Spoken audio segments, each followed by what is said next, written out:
Hello everyone, welcome back to the class. This is Ambika Singh, your accountancy educator. आप सभी class 11th account students का बहुत बहुत स्वागत करती हूँ आप ही के अपने फेवरेट चैनल मैग्नेट ब्रेन्स पर, जो आप सभी को प्रोवाइड कराता है 100% free as well as quality education.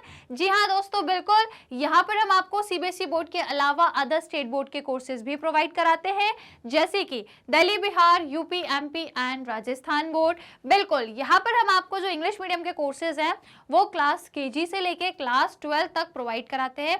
Even आपको हम हिंदी मीडियम के कोर्सेज भी प्रोवाइड करते हैं, वो भी क्लास 6th से लेके क्लास 12 तक के। तो यदि आप हिंदी मीडियम के स्टूडेंट है या आपके पहचान में कोई भी हिंदी मीडियम का स्टूडेंट है तो आप उनको भी बता सकते हैं कि भाई हम आपको हिंदी मीडियम के कोर्सेज भी प्रोवाइड करते हैं, जिसके लिए हमारा एक सेपरेट हिंदी मीडियम चैनल है। तो बस जाकर आपको चेक करना है और अपने अपने कोर्सेज आपको बढ़िया से एक्सप्लोर करना है। ऑलराइट गाइस, तो यदि चैनल की बात करूं तो करना क्या है, फटाफट से चैनल को सब्सक्राइब करना है, क्योंकि आप सभी जानते हैं कि इंडिया का number 1 free online learning platform सिर्फ और सिर्फ मैग्नेट ब्रेन्स है। तो जल्दी से सब्सक्राइब कर लो चैनल को और हमारे चैनल से जुड़ जाओ, क्योंकि हम आपको डेली बेसिस पे चैनल से ही बहुत सारा हाई क्वालिटी कंटेंट प्रोवाइड करते हैं, जिससे आपकी लर्निंग काफ़ी इफेक्टिवली इन्हांस हो सके। ऑलराइट, तो जल्दी से क्या करेंगे, चैनल को सब्सक्राइब करेंगे। आज के प्यारे से सेशन को क्या करेंगे, लाइक शेयर जरूर करेंगे। तो फटाफट से लाइक शेयर करना है और चैनल को सब्सक्राइब करना है। इसी के साथ आपको मैं बता दूं कि हम आपको ई बुक्स और ई नोट्स भी प्रोवाइड करते हैं। जी हाँ बिल्कुल, तो यदि आपको अवेल करना है तो आप कर सकते हो। लिंक आपको मिलेगी नीचे डिस्क्रिप्शन बॉक्स में दी हुई है, बस जाके उसको क्लिक करना, आपको सारी इंफॉर्मेशन मिल जाएगी। ऑलराइट, तो आइए सेशन को स्टार्ट करें। उससे पहले आई होप जिन्होंने अभी तक चैनल नहीं सब्सक्राइब किया था उन्होंने अब चैनल सब्सक्राइब कर लिया होगा, क्योंकि मैंने वही बताया आपको कि चैनल पर ही हम आपको full and complete organize course provide कराते हैं। डेली बेसिस पे प्रैक्टिस पेपर्स, काफी सारे प्रैक्टिस क्वेश्चंस हम आपको सॉल्व कराते हैं, टॉपिक वाइज एक्सरसाइज के क्वेश्चन, चैप्टर वाइज काफी सारे MCQ, important question, assertion, reason और भी बहुत कुछ, इवन कंप्लीट चैप्टर रिविजन भी, जो फाइनली आज मैं आपके लिए लेकर आ गई हूँ। ऑलराइट, तो जल्दी से क्या करें भैया, पहले तो चैनल को सब्सक्राइब कर ले, सेशन को लाइक शेयर कर दे और आ जाए फिर जल्दी से सेशन को अपन स्टार्ट करेंगे। सो एज यू नो कि हमारा जो चैप्टर था कौन सा भैया, प्रोविजन एंड रिजर्व, काफी पहले हमने पढ़ चुके हैं। ये चैप्टर नंबर 16 है अपना, प्रोविजन एंड रिजर्व्स का कंप्लीट हो चुका था ये चैप्टर। यदि डिटेल में पढ़ना है तो आप लोग डिटेल वीडियो में भी जा सकते हैं, पर मैं आपको बता दूं कि ये आपका एक रिवीजन का सेशन है, जहां पर मैं आपको ये चैप्टर रिवाइज कराने वाली हूँ बढ़िया तरीके से। ऑलराइट, वैसे देखा जाए ना तो ये बहुत छोटा सा चैप्टर है, डिटेल वाला भी देखोगे ना तो वो भी इतना बड़ा नहीं है कि आप सोचो यार इतना बड़ा चैप्टर कहाँ से देखे, अरे बहुत छोटा चैप्टर है ये। राइट, तो यदि डिटेल वाला भी देखोगे तो ज्यादा अच्छा रहेगा, लेकिन यदि देखा है, पढ़ा हुआ है आपने मुझसे तो कोई दिक्कत नहीं है, फिर आ जाओ। आज आपको इस चैप्टर का कंप्लीट चैप्टर रिवीजन कराऊंगी, एक वन शॉट में, बिल्कुल एक आपके सेशन में कंप्लीट हो जाएगा। इसमें पता है सबसे अच्छी बात यह है कि इसमें कोई प्रैक्टिकल क्वेश्चन नहीं थे, है ना, तो हमें इसमें सिर्फ थ्योरी ही थ्योरी कंप्लीट करनी है। तो बस आ जाइए, जल्दी से इसका रिवीजन कर लेते तो आइए सेशन को स्टार्ट करें। आई होप सभी ने लाइक शेयर एंड सब्सक्राइब कर दिया होगा। So let's start the session of complete chapter revision of chapter number 16, that is provision and reserve. Alright, तो सबसे पहले क्या देखेंगे हम, जहां से हम शुरू करते हैं हर बार, इस बार भी हम वहीं से शुरू करेंगे। सबसे पहले अपना टॉपिक देखेंगे, इस चैप्टर में कौन कौन से टॉपिक है। तो भैया इस चैप्टर में बस 2 ही टॉपिक है, एक प्रोविजन और एक रिजर्व, बस छोटा सा ही चैप्टर है। तो देखो हमें क्या क्या देखना है।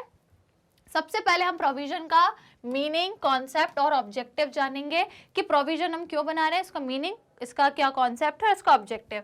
फिर प्रोविजन के ही हम फीचर्स और इंपॉर्टेंस देखेंगे, है ना, यहाँ तक आपका पूरा प्रोविजन कंप्लीट हो जाएगा। देन हम स्टार्ट करेंगे या रिवाइज करेंगे क्या, रिजर्व्स। रिजर्व्स का अगेन हम मीनिंग, कॉन्सेप्ट और इंपॉर्टेंस जानेंगे।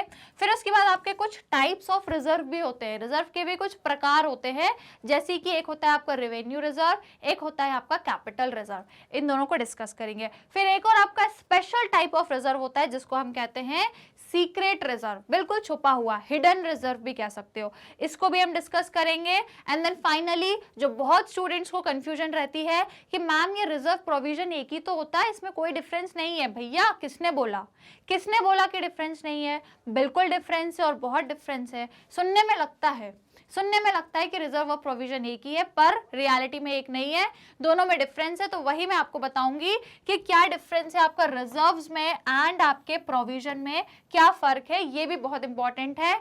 इवन सिर्फ एग्जाम के लिए नहीं बल्कि आगे भी आपको काम आएगा, तो अभी से ये कंफ्यूजन क्लियर हो जाएगी। ऑलराइट, तो यदि ये सब आपको डिटेल में पढ़ना है, you can go through with my detail videos. Otherwise यदि देखा हुआ है तो फिर आइए चैप्टर का रिवीजन कर लेते हैं पूरा एक शॉर्ट में।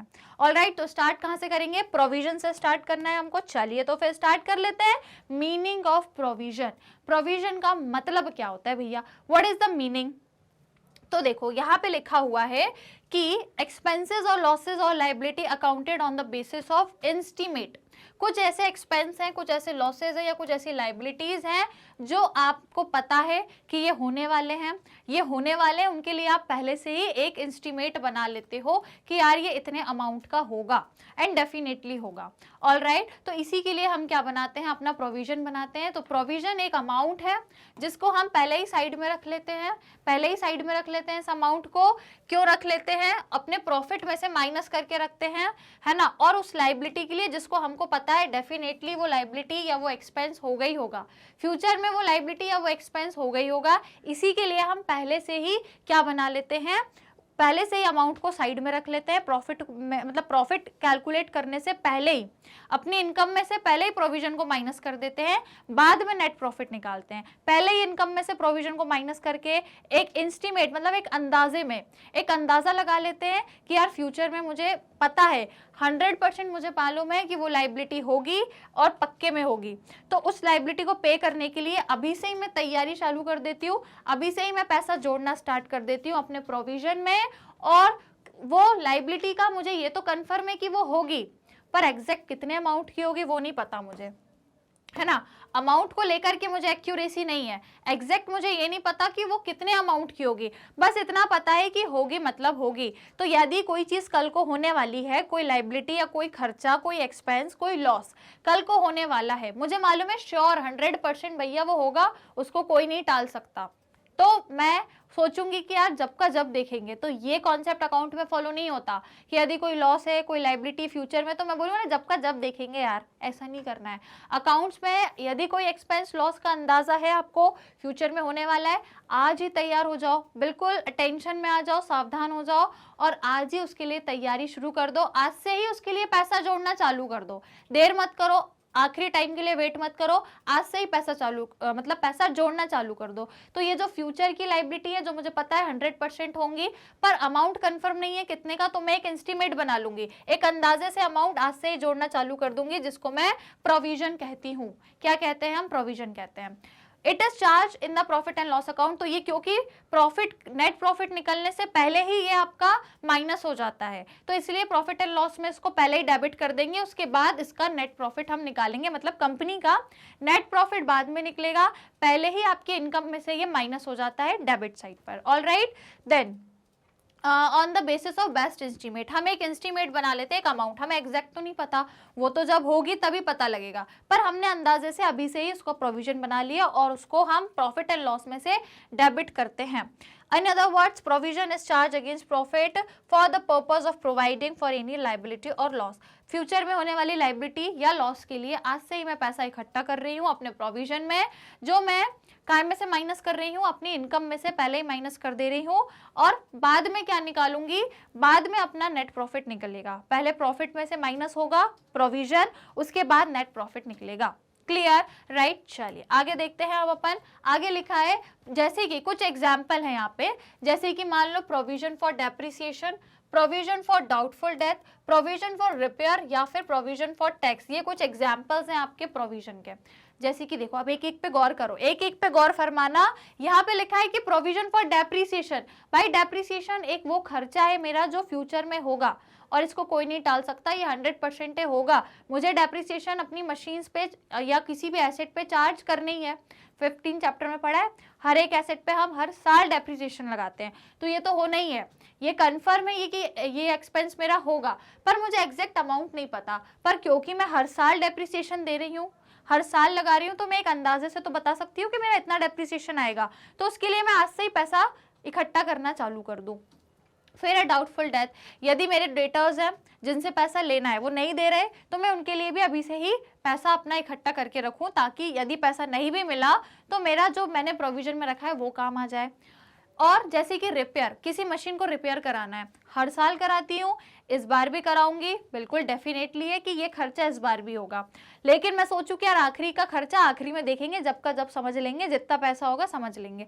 ऐसा नहीं करना है। आपको पता है ना 100% है, रिपेयर कराना है, तो आज से ही पैसा जोड़ना चालू कर दो, आज से ही प्रोविजन बना लो, आज से ही पैसा जोड़ना चालू करो, आखिरी मोमेंट के लिए वेट मत करो। ऑलराइट, अब लेकिन हाँ, मुझे ये तो नहीं पता कि यार रिपेयर कितने का होगा। भाई मैं कोई अंतर्यामी तो हो नहीं कि बैठे बैठे बता दूं कि यार रिपेयर तो डेफिनेटली मेरा 12,000 का ही होगा या 12,535 का ही होगा। ऐसा थोड़ी एग्जैक्ट मैं बोल सकती हूँ, वो तो जब भी पता लगेगा जब एग्जैक्टली रिपेयर हो जाएगा। लेकिन मैं एक अंदाजा तो बता सकती हूँ ना, पिछले 10 साल से मैं मेरी मशीन को रिपेयर करा रही हूँ, तो मुझे एक अंदाजा तो है कि यार पिछली बार भी 10,000 के लगभग हुई थी, उसके पहले 11,000 के लगभग हुई थी, उससे पहले 9,000 के, तो मतलब एक 10,000 की रेंज में मेरी जो मशीन है वो रिपेयर हो जाती है। तो मैं एक 10,000 का प्रोविजन बना सकती हूँ कि नहीं? तो ये होता है इंस्टीमेट के बेसिस पे हम एक अमाउंट को डिटरमाइन कर लेते हैं, हालांकि वो एक्यूरेट नहीं है पर हमारे एक्सपीरियंस के बेस पे बन चुका है। अब उसके लिए मैं प्रोविजन बनाना स्टार्ट कर सकती हूँ। ऑलराइट, जैसे कि एक और प्रोविजन है आपका टैक्स। भैया टैक्स तो पे करना ही करना है, कोई नहीं रोक सकता इसको, 100% है, साल के एंड में मुझे टैक्स देना है। अब क्या मतलब कि मैं आखिरी टाइम के लिए वेट करूं कि सपोज मुझे यदि 50,000 टैक्स भरना है तो मैं आखिरी टाइम पर ही 50,000 अरेंज करूंगी क्या? उससे बेहतर यह है कि आज से ही उसको मैं जोड़ना स्टार्ट कर दूं और अपने प्रोविजन में पहले ही उसको अलग रख दूं, क्योंकि डेफिनेटली भैया टैक्स देना ही है, तो आज से ही उसके लिए पैसा मैं जोड़ना स्टार्ट कर दूंगी और जब टाइम आएगा उसमें प्रोविजन का जो अमाउंट है उससे मैं टैक्स पे कर दूंगी। राइट, तो ये मेरे लिए सब कुछ, ये जो भी है ये सब डेफिनेटली वो एक्सपेंसेस हैं जो होने ही होने हैं, अमाउंट लेकिन तय नहीं। अब जैसे टैक्स, हर साल एक ही टैक्स नहीं देते हम, अलग अलग आता है, कभी थोड़ा कम कभी थोड़ा ज्यादा, लेकिन आता उसके आसपास ही है। जैसे 50,000 मैंने बोला तो 50,000 के आसपास ही आएगा। तो यदि मैं पिछले 10 साल से टैक्स भर रही हूँ तो मुझे तो यार पता होगा इतना तो कि यार कितना टैक्स आता है हर बार, तो मैं एक अंदाजा तो लगा सकती हूँ, भले एग्जैक्ट नहीं तो थोड़ा आसपास का अंदाजा तो मैं लगा ही लूंगी। ऑलराइट, तो ये हो गए आपकी चीजें। फिर 10 provision is an estimated amount, तो ये कंक्लूजन है, प्रोविजन की डेफिनेशन है कि प्रोविजन एक आपका एस्टिमेटेड अमाउंट है, एक सोचा समझा, एक एक्सपीरियंस के बेसिस पे एक अंदाजा लगाने वाला अमाउंट है, जिसको आप पहले ही साइड में रख देते हो, जिससे आप फ्यूचर में होने वाले एक्सपेंसेस और लॉस को, जो कि डेफिनेटली है, ये सब डेफिनेटली होते ही हैं, सब डेफिनेटली होंगे, है ना, तो इन्हीं एक्सपेंसेस और इन्हीं लॉसेस से बचने के लिए मैं आज से ही एक अमाउंट जो कि एस्टिमेट के बेसिस पे मैंने बनाया है, उस अमाउंट को पहले ही साइड में रख दूंगी कि भैया टैक्स देना है, अभी से रख दिया मैंने अमाउंट, जब टाइम आएगा तो भैया दे दूंगी। मशीन रिपेयर करानी है, अभी से ही मैंने रख दिया भैया पैसा साइड में, जब टाइम आएगा तो मैं रिपेयर करा लूंगी। ऑलराइट, समझ आया? यही उद्देश्य है हमारे प्रोविजन को बनाने का। Is it clear? राइट, और ये क्या है? अब देखो, आप मुझे एक बात बताओ कि अगर कंपनी को प्रॉफिट है तो ही क्या टैक्स भरती है कंपनी, लॉस में नहीं भरती? बताओ, ऐसा होता है क्या? नहीं होता है भैया। इनकम टैक्स वालों को या जो टैक्स ऑफिसर्स होते हैं उनको कोई मतलब नहीं है, उनको टैक्स चाहिए, मतलब चाहिए। आपको प्रॉफिट है लॉस है वो आपकी समस्या है, उनकी समस्या नहीं है, ठीक है? तो आपको चाहे प्रॉफिट हो चाहे लॉस हो, उन्हें तो टैक्स देना ही पड़ेगा। इसीलिए इसको कहते हैं चार्ज अगेंस्ट प्रॉफिट। प्रोविजन जो है वो चार्ज अगेंस्ट प्रॉफिट होता है, मतलब आपने प्रॉफिट कमाया चाहे आपने लॉस कमाया, आपको ये तो देना ही है। इसलिए आपको ये तो, अब जैसे डेप्रिसिएशन है मशीन पे, ऐसा तो है नहीं जब प्रॉफिट होगा जब भी आप डेप्रिसिएशन दोगे, प्रॉफिट हो लॉस हो डजंट मैटर्स, डेप्रिसिएशन लगेगा।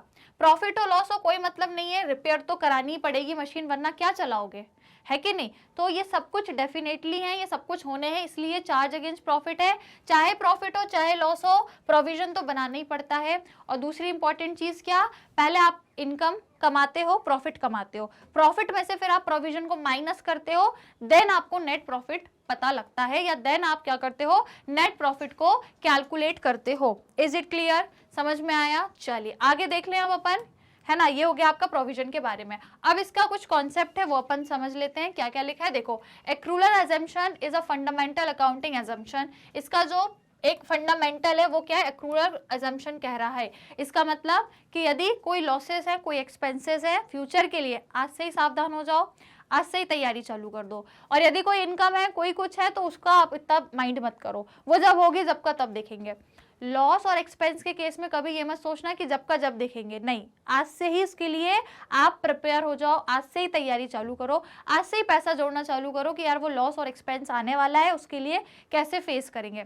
लेकिन यदि इनकम और गेन के चांसेस हैं तो खुश होने की जरूरत नहीं है, उसके लिए आप आज से ही खुश मत हो जाओ कि यार वाह मुझे इनकम होने वाली है, वो जब होगी तब की तब देखेंगे, राइट, वो जब होगी तब की तब देख लेंगे। ऑल राइट, फिर उसके बाद प्रोविजन का देखें तो it means all liability, loss and expenses whether determined or not should be accounted in the books of accounts to determine profit और loss for the accounting period.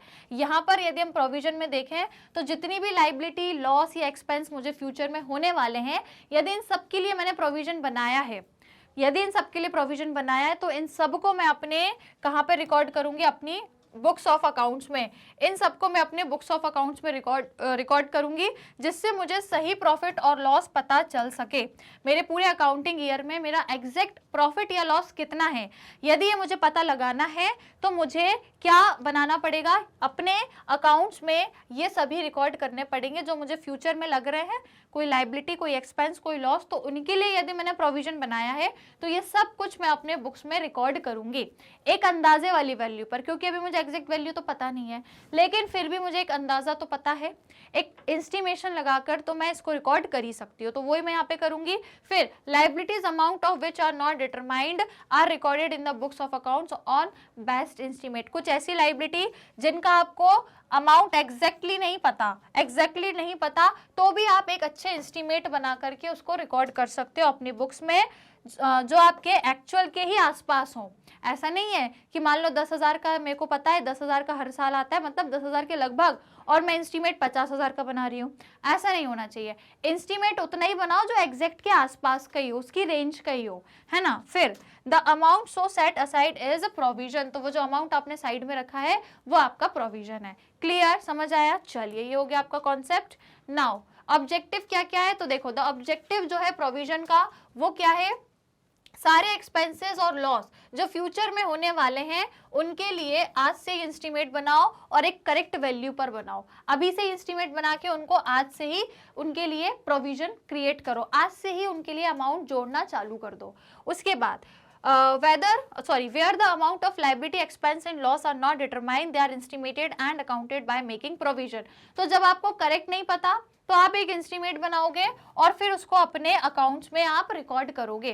Then as a result of provision, यदि आप provision बनाओगे और उसको अपनी books में show करोगे, एक एस्टिमेटेड वैल्यू पर ही सही, एक अंदाजे से ही सही, लेकिन यदि आप उसको रिकॉर्ड करोगे तो इससे होगा क्या, आपको सही करेक्ट प्रॉफिट और लॉस पता लग जाएंगे, अपने लाइबिलिटी, एसेट, सबकी वैल्यू आपको करेक्ट पता लगेगी, क्योंकि इसको हम बैलेंस शीट में रिकॉर्ड करते हैं। और बैलेंस शीट में या तो लाइबिलिटी साइड पे करेंट लाइबिलिटी दिखाओगे, क्योंकि जो प्रोविजन होता है ना आपका, ये आपकी करेंट लाइबिलिटी है, तो या तो बैलेंस शीट में करेंट लाइबिलिटी में करोगे आप इसको शो, अदरवाइज आप क्या करोगे, एसेट जब बैलेंस शीट में रिकॉर्ड करते हैं तो एसेट में से जो प्रोविजन है वो आपका माइनस हो जाता है। जैसे कि मान लो आपके डेटर्स है ना, जैसे कि आपके डेटर्स हैं तो उसमें से माइनस क्या करोगे आप, प्रोविजन फॉर डाउटफुल डेथ। तो दो तरीके हैं अपनी बुक्स ऑफ अकाउंट्स में प्रोविजन को शो करने के, दो तरीके हैं, या तो बैलेंस शीट में करेंट लाइबिलिटी के नाम से शो करो, राइट। दूसरा है आपके पास या तो बैलेंस शीट में एसेट साइड पर, एसेट कोई भी है जैसे कि डेटर्स इज योर एसेट,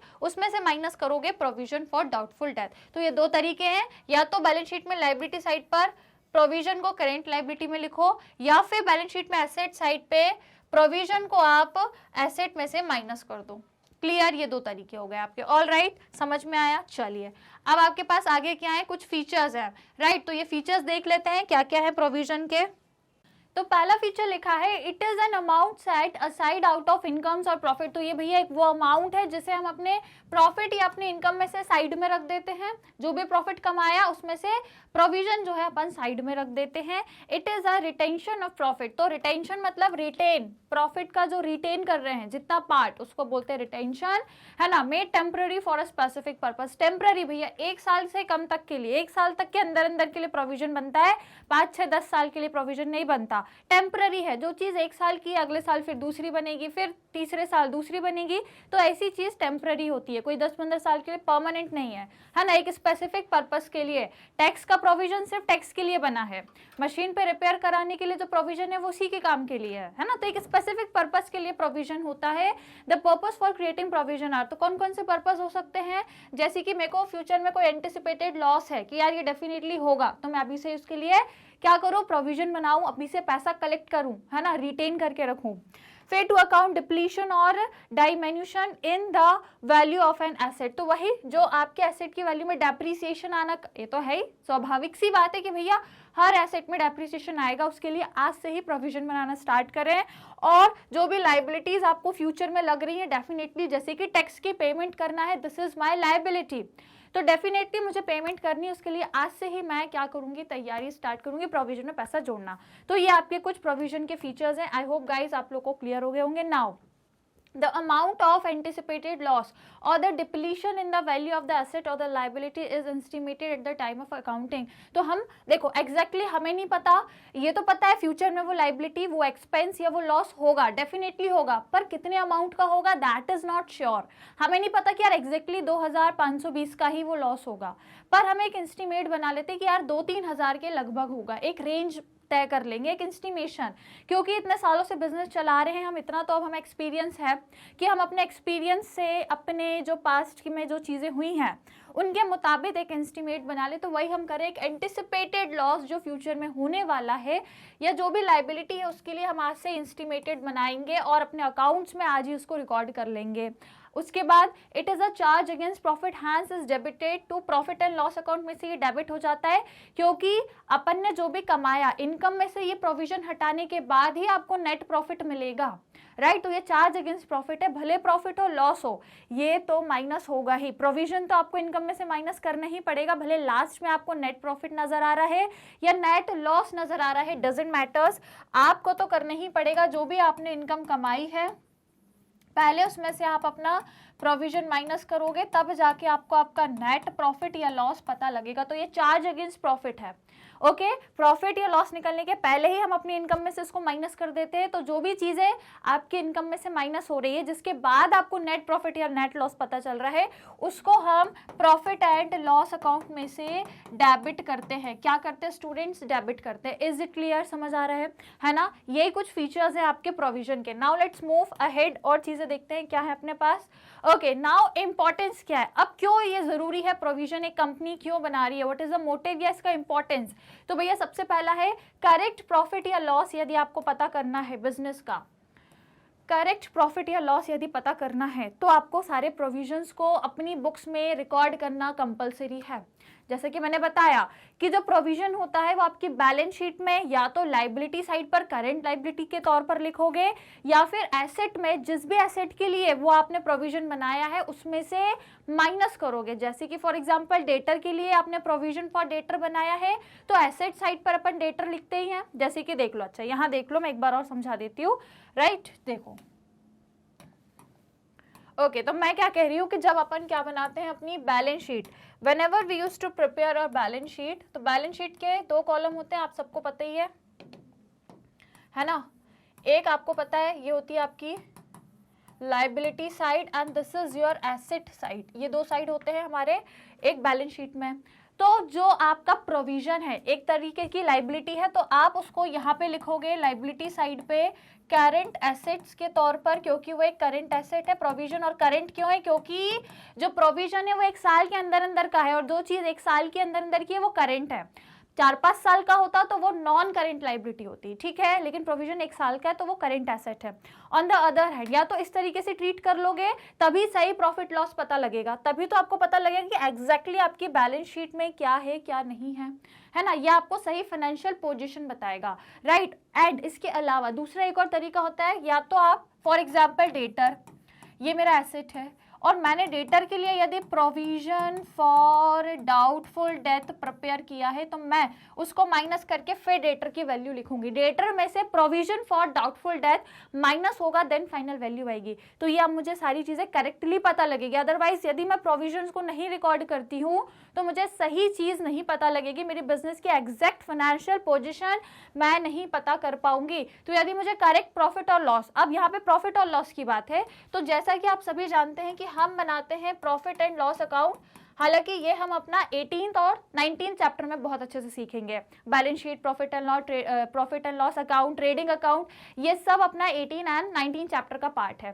फिलहाल एक जनरल इंट्रोडक्शन ले लो, क्योंकि प्रोविजन क्या है आपका, चार्ज अगेंस्ट प्रॉफिट है। मतलब प्रॉफिट, नेट प्रॉफिट निकालने से पहले ही आप इसको माइनस कर देते हो इनकम में। तो मैं प्रॉफिट एंड लॉस में क्या ढूंढने के लिए बैठी हूं, क्या ढूंढते हैं हम प्रॉफिट एंड लॉस में, या तो नेट प्रॉफिट या नेट लॉस। तो इसके लिए मुझे ये है डेबिट साइड, ये है क्रेडिट साइड, मुझे अपने प्रोविजन को पहले ही कहाँ रिकॉर्ड करना पड़ता है, डेबिट साइड में, सो दैट मुझे एग्जैक्टली या तो प्रॉफिट या नेट लॉस, नेट प्रॉफिट या नेट लॉस पता लगेगा।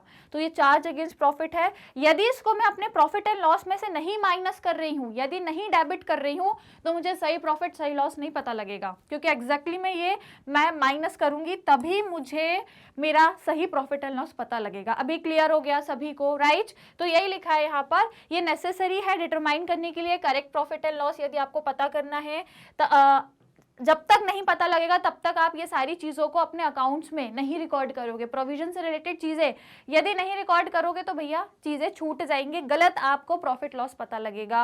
Okay, expense when amount is not known or estimated and provided. अब आप बोलोगे मैम प्रोविजन जो हम बना रहे हैं वो एक एस्टिमेटेड अमाउंट का बनता है, कोई एग्जैक्ट मुझे नहीं पता कि फ्यूचर में इतने की लायबिलिटी होगी तो मैं इतना ही प्रोविजन बनाऊं, मुझे नहीं पता फ्यूचर में कितना टैक्स आएगा, मैंने एक एस्टिमेशन के बेसिस पे अपना एक प्रोविजन बना लिया टैक्स का।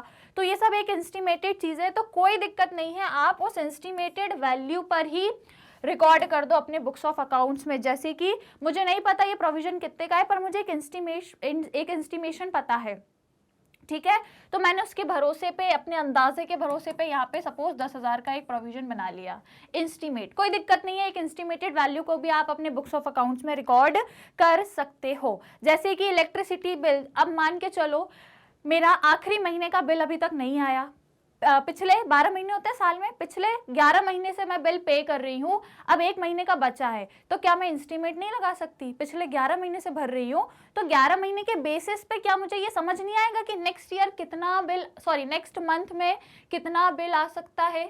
बिल्कुल लगा सकती हूँ, जो मैं क्योंकि पिछले 11 महीने से बिजली का बिल पे कर रही हूँ, आने वाले जो मेरा नेक्स्ट मंथ बचा है, साल का आखिरी 12 महीने होते हैं, 11 महीने से रेगुलरली पे कर रही हूँ, 1 साल और 1 महीना और बचा है लास्ट का, तो क्या मैं एक एस्टिमेशन नहीं लगा सकती कि पिछले 11 महीनों से मैंने 2000 के लगभग का बिल भरा है, कभी 2000, कभी 2100, कभी 1900, कभी 1950, तो लाइकवाइज मैंने एक रेंज तय कर ली कि यार 2000 के लगभग ही आता है, तो मैं एक एस्टिमेटेड अमाउंट रख सकती हूँ प्रोविजन में 2000 का, या तो उससे कम आएगा या उससे ज़्यादा भी आएगा, तो मैं थोड़ा बहुत ज़्यादा आएगा तो वो तो कहीं से भी कर लेंगे अरेंज, राइट? तो यही है आपका, यदि आप एक एस्टिमेटेड वैल्यू पर भी प्रोविजन बना रहे हो, then to you are going to record it in your accounts, your books of accounts. Is it clear? समझ आया? तो ये इसका पहला इंपॉर्टेंस है कि यार यदि आप प्रोविजन रिकॉर्ड करोगे देन ओनली आपको करेक्ट प्रॉफिट या लॉस बिजनेस का पता लगेगा। इज इट क्लियर और नॉट? ठीक है, अगला है वही फाइनेंशियल पोजीशन कहां से पता लगती है? यदि आप चाहते हो सही true and fair financial position पता लगे, सो माय डियर स्टूडेंट्स आपको वो चीज बैलेंस शीट से ही पता लगेगी, है ना? बैलेंस शीट ही आपको सही फाइनेंशियल पोजीशन बताती है, आपके एसेट्स और लायबिलिटीज की करेक्ट वैल्यू बताती है। तो यदि आपने यहाँ प्रोविजन नहीं लिखा होगा या फिर यहाँ नहीं लिखा होगा तो कैसे सही पोजीशन पता लगेगी? इसलिए एक एस्टिमेटेड अंदाजे की वैल्यू के साथ ही सही लेकिन प्रोविजन को रिकॉर्ड करोगे तो ही आपको सही फाइनेंशियल पोजीशन पता लगेगी। देन यदि आप प्रूडेंस कॉन्सेप्ट, अकाउंटिंग का एक बहुत इंपॉर्टेंट कॉन्सेप्ट होता है प्रूडेंस कॉन्सेप्ट, ये कहता है कि यदि मुझे फ्यूचर में आने वाले कोई लॉस या लाइबिलिटी एक्सपेंसेस का अंदाजा लग रहा है कि यार ये लॉस हो सकता है। अब जैसे कि मेरी लाइबिलिटी है, मुझे पता है यार मुझे साल के अंत में टैक्स भरना है, तो मुझे मालूम है, मुझे दिख रहा है आज से, ये मुझे पता है कि यार ये टैक्स मुझे पे करना है, लाइबिलिटी डेफिनेटली मुझे देनी है, ये मुझे टैक्स पे करना है, तो मैं आज से ही उसके लिए तैयारी चालू कर दूंगी। ये नहीं बोलूंगी हाँ जब की तब देखेंगे, होने तो दो, जबकि तब देखेंगे, नहीं, ऐसा नहीं करना है। सपोज यदि मेरा टैक्स की जो लाइबिलिटी वो आ गई 50,000, तो एकदम से मैं 50,000 कहाँ से लाऊंगी? बेटर ये है कि यदि मुझे पता है कि मुझे देना ही है 50,000 के लगभग यदि टैक्स आएगा, क्योंकि पिछले 10 साल से टैक्स पे कर रही हूँ, 50,000 के लगभग ही आता है, या तो कम या थोड़ा सा ज्यादा, ठीक है, उससे ज्यादा नहीं आता, तो मैं आज से ही 50,000 के लिए जोड़ना चालू कर दूंगी। एक प्रोविजन में वो पैसा आज ही इकट्ठा करने लगूंगी, सो दैट फ्यूचर में वो जो टैक्स की पेमेंट है वो मैं आराम से कर सकूं। क्लियर? तो यदि फ्यूचर में कोई चीज लग रही है, लॉस है, एक्सपेंसेस है, कोई लाइबिलिटी है, आज से तैयारी चालू करो, आज से ही आप बिल्कुल सावधान हो जाओ, आज से ही प्रोविजन में पैसा जोड़ना चालू कर दो। ये मैं सोचो जबकि जब देखेंगे, तब की तब देखेंगे, नहीं, तब की तब नहीं, आज से ही। ऑन द अदर हैंड, यदि लग रहा है फ्यूचर में कोई इनकम होने वाली है, कोई गेन है, कोई प्रॉफिट होने वाला है, ज्यादा खुश होने की जरूरत नहीं है, जब होगा तब की तब देखना, जब वो प्रॉफिट होगा, जब वो इनकम होगी, तब की तब देखना। आज से खुश होने की जरूरत नहीं है, आज से ये सोचने की जरूरत नहीं है यार इतने प्रॉफिट होने वाला है, इसको यहाँ खर्च करेंगे, इसको यहाँ खर्च करेंगे, यहाँ नहीं, जब होगा उसके बाद सोचेंगे, अभी हुआ नहीं है, राइट? तो प्रॉफिट के लिए ज्यादा खुश होने की जरूरत नहीं है, लेकिन यदि लॉस है, इनकम है, तो आज से ही तैयारी करने की जरूरत है। ये है प्रूडेंस कॉन्सेप्ट, इसको यदि फॉलो कर रहे हो तो आपको प्रोविजंस वगैरह सब कुछ रिकॉर्ड करने इंपॉर्टेंट है। क्लियर? Is it clear? तो ये सभी इसके क्या है बेटा, इसके इंपॉर्टेंस है। फोर्थ है इसका कैपिटल इंटैक्ट। कैपिटल इंटैक्ट मतलब मैंने कहा कि फ्यूचर में होने वाले लॉस, एक्सपेंस या लाइबिलिटीज के लिए मैं प्रोविजन बना रही हूँ, है ना? तो प्रोविजन मैं सिर्फ उसी के लिए बना रही हूँ, सो दैट कि मेरी वो फ्यूचर की लाइबिलिटी फुलफिल हो सके, वो मेरा फ्यूचर का एक्सपेंस फुलफिल हो सके, या जो फ्यूचर का वो जो लॉस है वो फुलफिल हो सके, इसके लिए मैं प्रोविजन बना रही हूँ। तो इससे क्या होगा कि मेरा जो कैपिटल का पैसा है वो सेव रहेगा, कैपिटल का पैसा इन सब में नहीं लगेगा। फिर देखो बिजनेस में होती हैं दो चीजें, एक होता है आपके पास कैपिटल, देखो ध्यान से सुनना, बिजनेस में दो चीजें होती हैं, आप सभी जानते हैं कि बिजनेस को चलाने के लिए आपके पास होता है क्या, कैपिटल, ठीक है, और दूसरा कैपिटल को बढ़ाता क्या है, प्रॉफिट। यदि आपको बिजनेस में प्रॉफिट हो रहा है तो आपकी कैपिटल बढ़ती है ना? बिजनेस को चलाने के लिए कैपिटल चाहिए, और जो इस कैपिटल को बढ़ाता है वो होता है प्रॉफिट, राइट? अब देखो आप इस प्रॉफिट में से क्या कर लेते हो, प्रोविजन बना लेते हो, सो दैट क्या हो सके, आपके फ्यूचर में होने वाला एक्सपेंस, होने वाली लाइबिलिटी या होने वाला कोई लॉस, ये आपके फुलफिल हो सके इस पर्टिकुलर प्रोविजन से जो प्रॉफिट में से बना है। अब इससे क्या हो रहा है, मेरी कैपिटल सेव है ना, कोई मुझे ये नहीं बोल देगा, या मैं खुद भी ये नहीं सोचूंगी कि यार ये एक्सपेंस, लाइबिलिटी, लॉस के लिए मैं कैपिटल में से पैसा लगा दूं। क्यों लगाऊं भाई? कैपिटल मैंने क्यों रखी है? मैंने रखी है ग्रोथ के लिए, डेवलपमेंट के लिए और बिजनेस के एक्सपांशन के लिए, इन सब के लिए मैंने कैपिटल रखी है। ये सब पैसा आप कैपिटल का बिजनेस में लगाऊंगी, इनोवेशन लेकर आऊंगी, नए प्रोडक्ट्स, नए प्रोडक्शन, नई प्रोसेस, नया सब कुछ करने के लिए, सो दैट बिजनेस मेरा आगे बढ़ सके, है ना, ऊपर हो सके, मतलब बिजनेस का जो लेवल है वो इंक्रीज हो सके, इसीलिए लगाइए। अगर मैं ये इन एक्सपेंस, लाइबिलिटी, लॉस के लिए यदि कैपिटल यूज करने लगी तो फिर मैं यहाँ पे लगाने के लिए पैसा कहाँ से लाऊंगी, है कि नहीं? यदि इन सब चीजों के लिए मैं कैपिटल को यूज करूंगी तो मैं ग्रोथ, डेवलपमेंट, एक्सपेंशन के लिए पैसा कहाँ से लाऊंगी? इसीलिए इंपॉर्टेंट है कि कैपिटल को हाथ मत लगाओ, बिल्कुल सेव रहने दो। आपने जो प्रॉफिट कमाया है उसमें से प्रोविजन बना के इन चीजों को पे करो। Is it clear? तो आपकी कैपिटल जो है वो सही जगह यूटिलाइज हो सकेगी। ये सब चीजें तो भैया, इस सब से ग्रोथ थोड़ी होगी मेरी। यहाँ यदि मैं अपनी बिजनेस की कैपिटल लगा दूंगी तो मुझे इससे कोई फायदा नहीं होगा, इसलिए प्रॉफिट के प्रोविजन में से इनको पे करो, कैपिटल को आप दूसरी चीजों के लिए यूज करो जो आपके लिए प्रॉफिटेबल हो, आपकी फाइनेंशियल पोजीशन को मजबूत करे। Is it clear? सो यही है इसका लास्ट इंपॉर्टेंस कि इससे आपकी जो कैपिटल है वो मेंटेन रहेगी, आपको उसको जाकर के डिस्टर्ब करने की जरूरत नहीं है। Is it clear to everyone? Now let's move forward, meaning and concept of reserve. Now finally हम लोग एक और अपने टॉपिक पर आ गए हैं, provision is completed. I hope guys आप लोग को समझ आ गया होगा। प्रोविजन समझ आया, प्रोविजन का इतना सही मतलब है बेटा, सिर्फ इतना सा मतलब है कि प्रॉफिट में से पहले ही आप प्रोविजन का पैसा अलग कर लो, सो दैट ये जो फ्यूचर में चीजें हैं, और ये डेफिनेटली होनी ही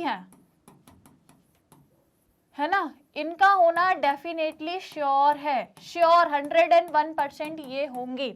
जैसे कि टैक्स देना है, देना ही है भैया, कोई मना नहीं कर सकता, प्रॉफिट हो लॉस हो देना ही पड़ेगा। मशीन रिपेयर करवानी ही पड़ेगी, है ना, मशीन में या किसी भी फिक्स एसेट में डेप्रिसिएशन देना ही पड़ेगा।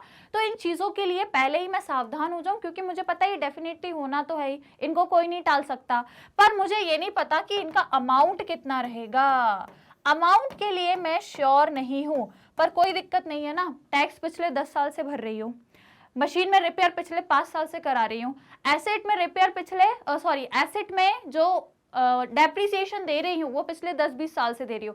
तो एक्सपीरियंस के बेसिस पे मैं एक एस्टिमेटेड अमाउंट को तैयार कर लूंगी, क्योंकि एग्जैक्ट अमाउंट नहीं पता, तो एक एस्टिमेट बना लूंगी कि हाँ 10,000, 20,000 या 50,000 लगेगा, तो उस एस्टिमेटेड के बेसिस पे मैं प्रोविजन को क्रिएट कर लूंगी। This is the provision. समझ आया बढ़िया तरीके से? ये आपकी पूरी प्रोविजन की कहानी है। अब हम आ रहे हैं अपने दूसरे टॉपिक पे, दैट इज रिजर्व। अब पहले रिजर्व का मीनिंग कॉन्सेप्ट समझ लेते हैं, ये रिजर्व क्या है। लोगों को, स्टूडेंट्स को काफी लगता है कि ये प्रोविजन और रिजर्व एक ही है, पर एक ही नहीं है, इनमें डिफरेंस है, वही आज मैं आपको बताती हूँ। देखो, रिजर्व जो है एक अमाउंट है जिसको अगेन आप प्रॉफिट में से ही निकालते हो, है ना, किसी स्पेसिफिक पर्पस के लिए, पर अपनी जो है बिजनेस की फाइनेंशियल पोजीशन को स्ट्रॉन्ग करने के लिए रखते हो वो।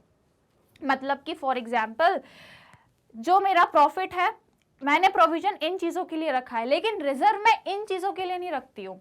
ठीक है, रिजर्व में अपनी फाइनेंशियल पोजीशन को स्ट्रॉन्ग करने के लिए रखती हूँ, पहली बात। और दूसरी बात, वो उन एक्सपेंसेस, उन लाइबिलिटीज या उन लॉसेस के लिए होता है जिनका होना श्योर नहीं है ना, जिनका, अगर ऐसे कोई एक्सपेंस, लाइबिलिटी या लॉस है जिनका होना श्योर नहीं है, नॉट श्योर, जिसके बारे में आप श्योर नहीं हो, भाई हो भी सकता है नहीं भी हो, कोई पक्का नहीं कह सकते। अब जैसे कि मान लो टैक्स की लाइबिलिटी, वो तो श्योर है, वो तो देनी ही है, लेकिन यदि मैं बोलूं कोई ऐसा लॉस जो मेरे को लग रहा है कि यार ये हो भी सकता है नहीं भी हो सकता है, इसकी कोई श्योरिटी नहीं है, कोई श्योरिटी नहीं है, तो इस पर्टिकुलर कंडीशन में मैं अपने प्रॉफिट में से एक अमाउंट क्या करूंगी, अलग से रखूंगी, जिसको मैं बोल रही हूं रिजर्व, जिसको मैं बोल रही हूं रिजर्व। ठीक है ना, समझ आ गया? और अगेन, जब होना ही श्योर नहीं है तो अमाउंट भी श्योर नहीं है यहाँ पे। ठीक है, जब इसका लाइबिलिटी का होना श्योर नहीं है तो यहाँ पे अमाउंट का भी कोई श्योरिटी नहीं है, लेकिन फिर भी मैं एक एस्टीमेट के बेसिस पे रिजर्व में अमाउंट रिजर्व करके रख सकती हूँ, रिटेन करके रख सकती हूँ। समझ आया है ना? प्रॉफिट का वो हिस्सा जो प्रोविजन में जा रहा है वो इस चीज के लिए जा रहा है जिसका होना तय है, डेफिनेटली है, पर प्रॉफिट का हिस्सा जो रिजर्व में जा रहा है वो उन चीजों के लिए जाता है जिनका होना श्योर नहीं है, डेफिनेटली नहीं है। क्लियर? अभी आगे और समझते हैं हम इसी चीज को। देखो क्या लिखा है, रिजर्व एक एप्रोप्रिएशन ऑफ प्रॉफिट है। अगेन एक इंपॉर्टेंट चीज है, जैसे कि मैंने कहा जो प्रोविजन होता है वो आप प्रॉफिट में से निकालते हो, अगेन चाहे प्रॉफिट हो चाहे लॉस हो आपको वो करना ही पड़ता है, लेकिन जो रिजर्व होता है ना वो आपका केवल तभी बनता है जब आपको प्रॉफिट होता है। यदि प्रॉफिट नहीं हुआ तो कोई रिजर्व नहीं बनेगा। जैसे कि सपोज फॉर एग्जांपल मैंने कहा मुझे हुई इनकम, बिजनेस में इनकम होगी तो मैं पहले ही प्रोविजन उसमें से माइनस कर दूंगी, पर रिजर्व माइनस नहीं कर सकती, पहले प्रोविजन माइनस करूंगी, फिर यदि मुझे नेट प्रॉफिट होता है, यदि होता है तो ही मैं इसमें से रिजर्व बनाऊंगी, और यदि मान लो मुझे हो गया नेट प्रॉफिट की बजाय नेट लॉस तो फिर इस कंडीशन में कोई रिजर्व नहीं बनेगा। समझ आ गया? तो प्रोविजन तो क्रिएट होता ही है, उसका नेट प्रॉफिट नेट लॉस से कोई लेना देना नहीं है। इनकम में से प्रोविजन तो डेफिनेटली बनेगा, चाहे आपका प्रॉफिट हो चाहे लॉस हो। ये एक चार्ज अगेंस्ट प्रॉफिट है, ये प्रॉफिट के निकलने से पहले ही इसको आप माइनस कर देते हो, फिर जाके जो आपके पास नेट प्रॉफिट या नेट लॉस आता है, यदि प्रॉफिट है तो ही भैया रिजर्व में पैसा डालना, यदि प्रॉफिट हुआ है तो ही रिजर्व में पैसा आप रिटेन करोगे, और यदि लॉस आया है, नेट लॉस आया है तो कोई रिजर्व नहीं बनेगा। काहे का फिर रिजर्व? कोई रिजर्व नहीं। क्लियर? इसलिए ये क्या है, सिर्फ और सिर्फ एप्रोप्रिएशन ऑफ प्रॉफिट कहा जाता है रिजर्व को, क्योंकि यदि प्रॉफिट है तो ही रिजर्व बनेगा, लॉस है तो कोई रिजर्व नहीं बनेगा। ये दोनों के बीच में एक बहुत इंपॉर्टेंट डिफरेंस है। Provision is charge against profit, reserve is appropriation of profit. इस स्टेटमेंट को याद रखना, बहुत काम का है ये। ठीक है, ओके तो भैया यदि प्रॉफिट है तभी आप अपनी फाइनेंशियल पोजीशन को स्ट्रॉन्ग करने के लिए उसमें से रिजर्व में पैसा रख लोगे, है ना, जिससे कि फ्यूचर में आपकी कोई लाइबिलिटी है जो हो सकती है, नहीं भी हो सकती है, उसके लिए आप पहले से ही सावधान हो जाओ।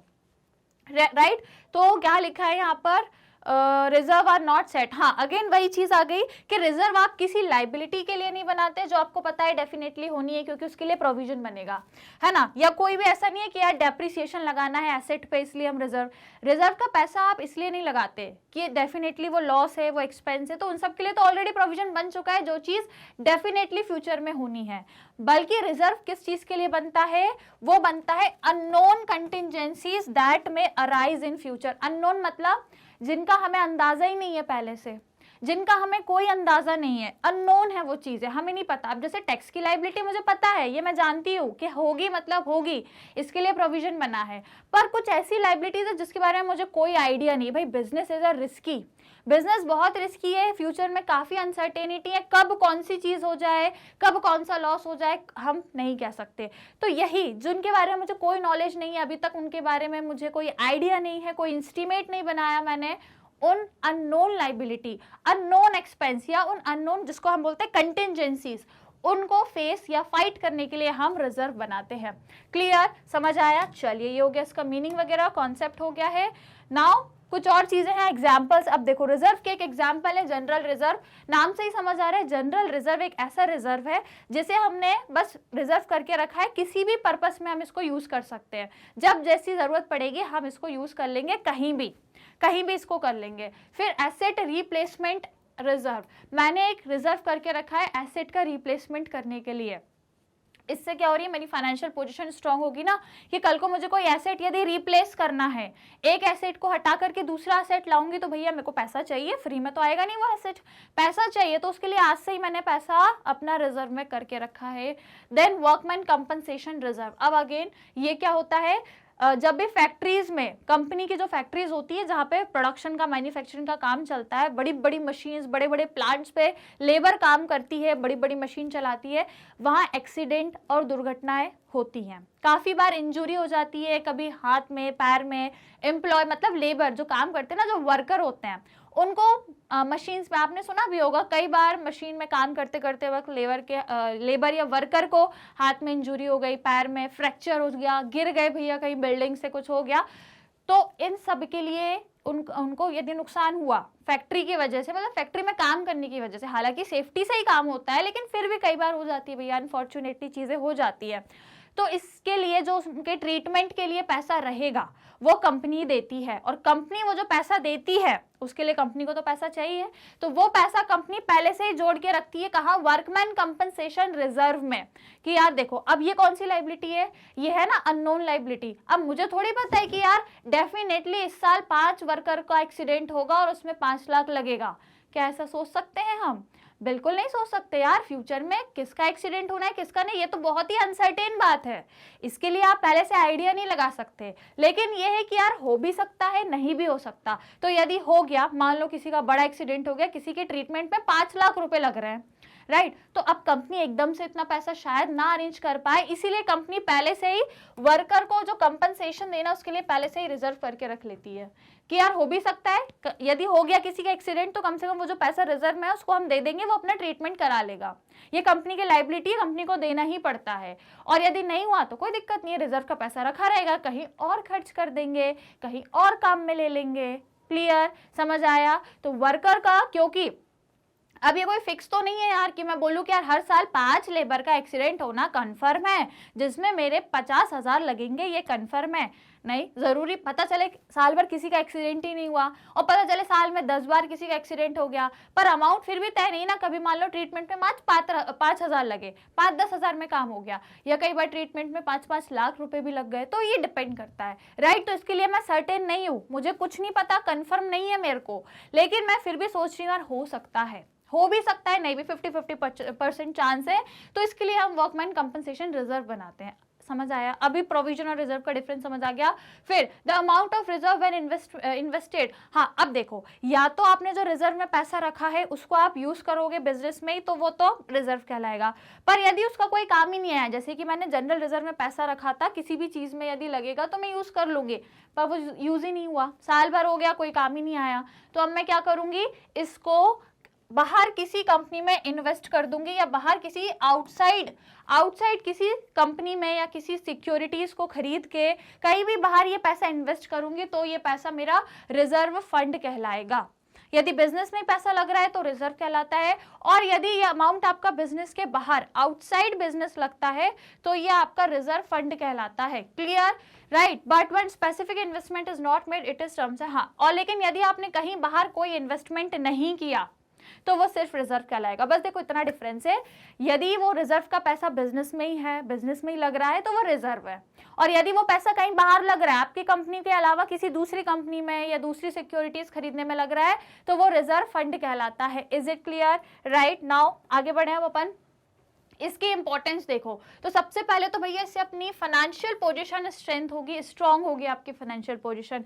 कैसे? भैया मैंने फ्यूचर में होने वाली चीज़ों के लिए पैसा पहले ही रिजर्व करके रखा है, तो कहीं ना कहीं मुझे कोई यदि एकदम से कोई लॉस हो जाएगा जिसके लिए मैं पहले से श्योर नहीं थी या पहले से मुझे कोई इसका आइडिया ही नहीं था, तो भैया वहां पे यदि मेरे को घाटा लग गया तो मैं तो यह डगमगा जाऊंगी। यदि मेरे पास पहले से ही साइड में पैसे नहीं होंगे तो मैं तो भैया डगमगा जाऊंगी, मेरा बिजनेस खतरे में चला जाएगा। तो इस पर्टिकुलर कंडीशन से फाइट करने के लिए अच्छा ये है कि यदि लॉस हो गया, अनसर्टेन है भैया, हो गया, तो मैं एटलीस्ट अपने आप को और अपनी कंपनी को सेव कर सकूं, और उस पैसा जो मैंने रिजर्व करके रखा था, बचा के रखा था प्रॉफिट में से, उसको मैं यूज करके अपनी जो बिजनेस की कंडीशन है उसको बैलेंस कर सकूं, बैलेंस में लेकर आ जाऊं। क्लियर? तो इससे फाइनेंशियल पोजीशन स्ट्रांग हो रही है मेरी।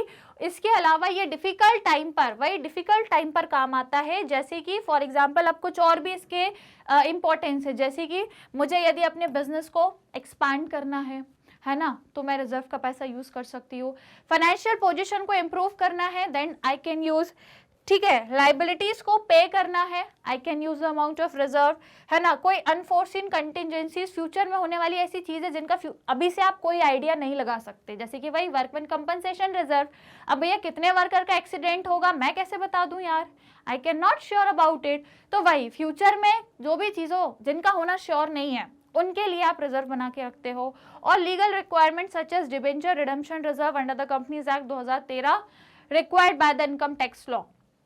डिबेंचर्स के लिए, डिबेंचर्स क्या होता है, जब आप बाहर के पब्लिक से पैसा लेते हो, कैपिटल लेते हो बिजनेस में लगाने के लिए, तो उनको वो पैसा वापस करना रहता है, राइट। एक टाइम बाद उनको वो पैसा वापस करना रहता है, तो जितना पैसा आपको उनको लौटाना है उसका थोड़ा सा पार्ट पहले से ही आपको रिजर्व करके रखना पड़ेगा, जिसे हम क्या बोलते हैं, डिबेंचर रिडेम्पशन रिजर्व। डिबेंचर जो आपने लोगों से पैसा लिया उसका क्या करना, उसका रिडेम्पशन करना, मतलब वो रिटर्न करना, वो पैसा रिटर्न करना। जो डिबेंचर लिया है लोगों से, जो डिबेंचर की कैपिटल आपने ली है उसको रिटर्न करना मतलब उसको रिडेम्पशन करना, और उसके लिए एक छोटा सा अमाउंट या एक थोड़ा सा उसका पोर्शन आप पहले से ही रिजर्व करके रख रहे हो, जिसे हम बोल रहे हैं डिबेंचर रिडेम्पशन रिजर्व। क्लियर? समझ आया? तो ये कुछ इंपॉर्टेंस है जिसके लिए हम रिजर्व को बनाकर रखते हैं। अब एक और आपका इंपॉर्टेंट टॉपिक है इसमें, टाइप्स ऑफ रिजर्व। दो प्रकार के होते हैं, एक रेवेन्यू रिजर्व और एक कैपिटल रिजर्व। दो प्रकार के रिजर्व है, ठीक है। अब इनको हम थोड़ा डिटेल में समझ लेते हैं। पहला है रेवेन्यू रिजर्व। तो रेवेन्यू रिजर्व आपका काय में से आप क्रिएट करते हो, देखो ये तो पता है रिजर्व प्रॉफिट में से क्रिएट किया जाता है, लेकिन अब रिजर्व के आगे लग गया है रेवेन्यू। तो रेवेन्यू रिजर्व काय में से क्रिएट किया जाएगा, रेवेन्यू प्रॉफिट में से क्रिएट किया जाएगा। देखो बहुत आसान सी चीज है, क्या समझना है यहाँ पर आपको कि जो आपका प्रॉफिट होता है उसमें से आप क्या क्रिएट करते हो, रिजर्व, है ना। और यदि रिजर्व के आगे आपका रेवेन्यू लग गया, है ना, तो अब आपका प्रॉफिट भी कैसा होना चाहिए, रेवेन्यू प्रॉफिट होना चाहिए। अब ये रेवेन्यू प्रॉफिट क्या होता है मैम, तो बेटा देखो रेवेन्यू प्रॉफिट वो होता है जो आप अपने बिजनेस की मेन एक्टिविटी से कमाते हो। बिजनेस एक्टिविटी, बिजनेस की मेन, आपका जो मेन बिजनेस का काम है उससे जो पैसा कमा रहे हो वो आपका रेवेन्यू प्रॉफिट होता है। जैसे कि फॉर एग्जाम्पल मेरा एक बिजनेस है, मेरी एक कंपनी है जो ये पेन बनाती है। क्या बनाती है? पेन बनाती है।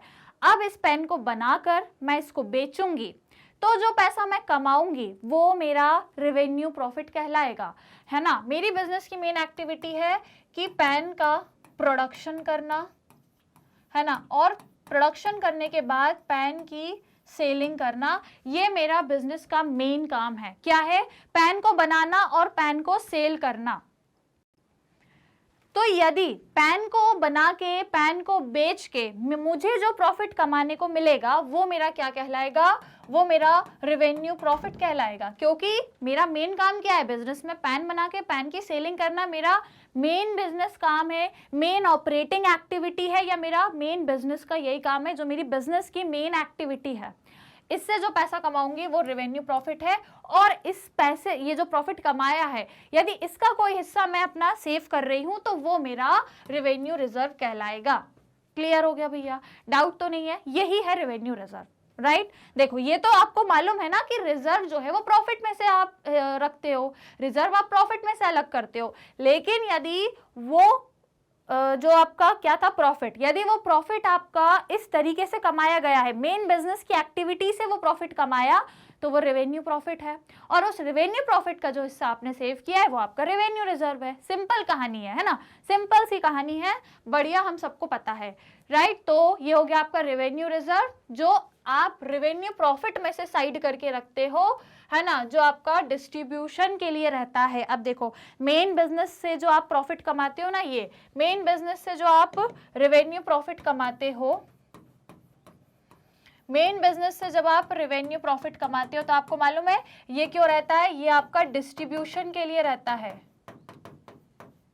ना। जितने भी लोगों ने आपके उस बिजनेस में पैसा लगाया है, बिजनेस की एक्टिविटी में से जो प्रॉफिट हुआ है वो सब में डिस्ट्रीब्यूट होता है भैया। मान लो हम 5 लोग ने मिलकर ये बिजनेस में पैसा लगाया, हम 5 लोगों ने मिलकर ये बिजनेस किया है, तो अब जो प्रॉफिट होगा वो हम पांचों बांटेंगे, हम पांचों बांटेंगे भैया, है ना। तो ये आपका डिस्ट्रीब्यूशन के लिए होता है। तो अब आप क्या करोगे? यदि आप रिजर्व बनाओगे तो जाहिर सी बात है कि अब आपका जो डिस्ट्रीब्यूशन के लिए जो प्रॉफिट था, जिसको आप रेवेन्यू प्रॉफिट कहते थे, अब क्योंकि आपने उसमें थोड़ा सा रिजर्व कर लिया, तो अब आपका ये जो डिस्ट्रीब्यूटेबल प्रॉफिट है ये कम हो जाएगा कि नहीं हो जाएगा? पहले ये पूरा था, अब इसमें से मैंने थोड़ा रिजर्व कर दिया, तो अब मेरा जो बटने का प्रॉफिट है वो कम हो गया, बटने वाला प्रॉफिट कम हो गया। क्लियर है ना? चलो, तो revenue reserve can be classified. अब अगेन आपके रेवेन्यू रिजर्व 2 टाइप के होते हैं, एक होता है जनरल रिजर्व और एक होता है specific reserve. So I can understand कि आप नाम से ही अंदाजा लगा लोगे, नाम से ही अंदाजा लगा सकते हो। जनरल रिजर्व मतलब जो किसी भी जगह आप यूज कर सकते हो, कोई ऐसा तय नहीं है कि इसको यहीं लगाना है, ये पैसा यहीं लगेगा, आप किसी भी मोटिव से इसको यूज कर सकते हो, है ना। तो ये वो एक अमाउंट है जिसको आपने प्रॉफिट में से साइड रखा है, किसी एक पर्टिकुलर पर्पस के लिए नहीं रखा कि यार ये पैसे को मैं यहीं लगाऊंगी, इसके अलावा कहीं नहीं लगाऊंगी, ऐसा नहीं, आप कहीं भी लगा सकते हो, है ना। जहां भी आपको कोई भी पर्पस दिखेगा, जहां भी आपको सही लगेगा, एप्रोप्रिएट लगेगा, उस जगह आप इसको लगा सकते हो, है ना।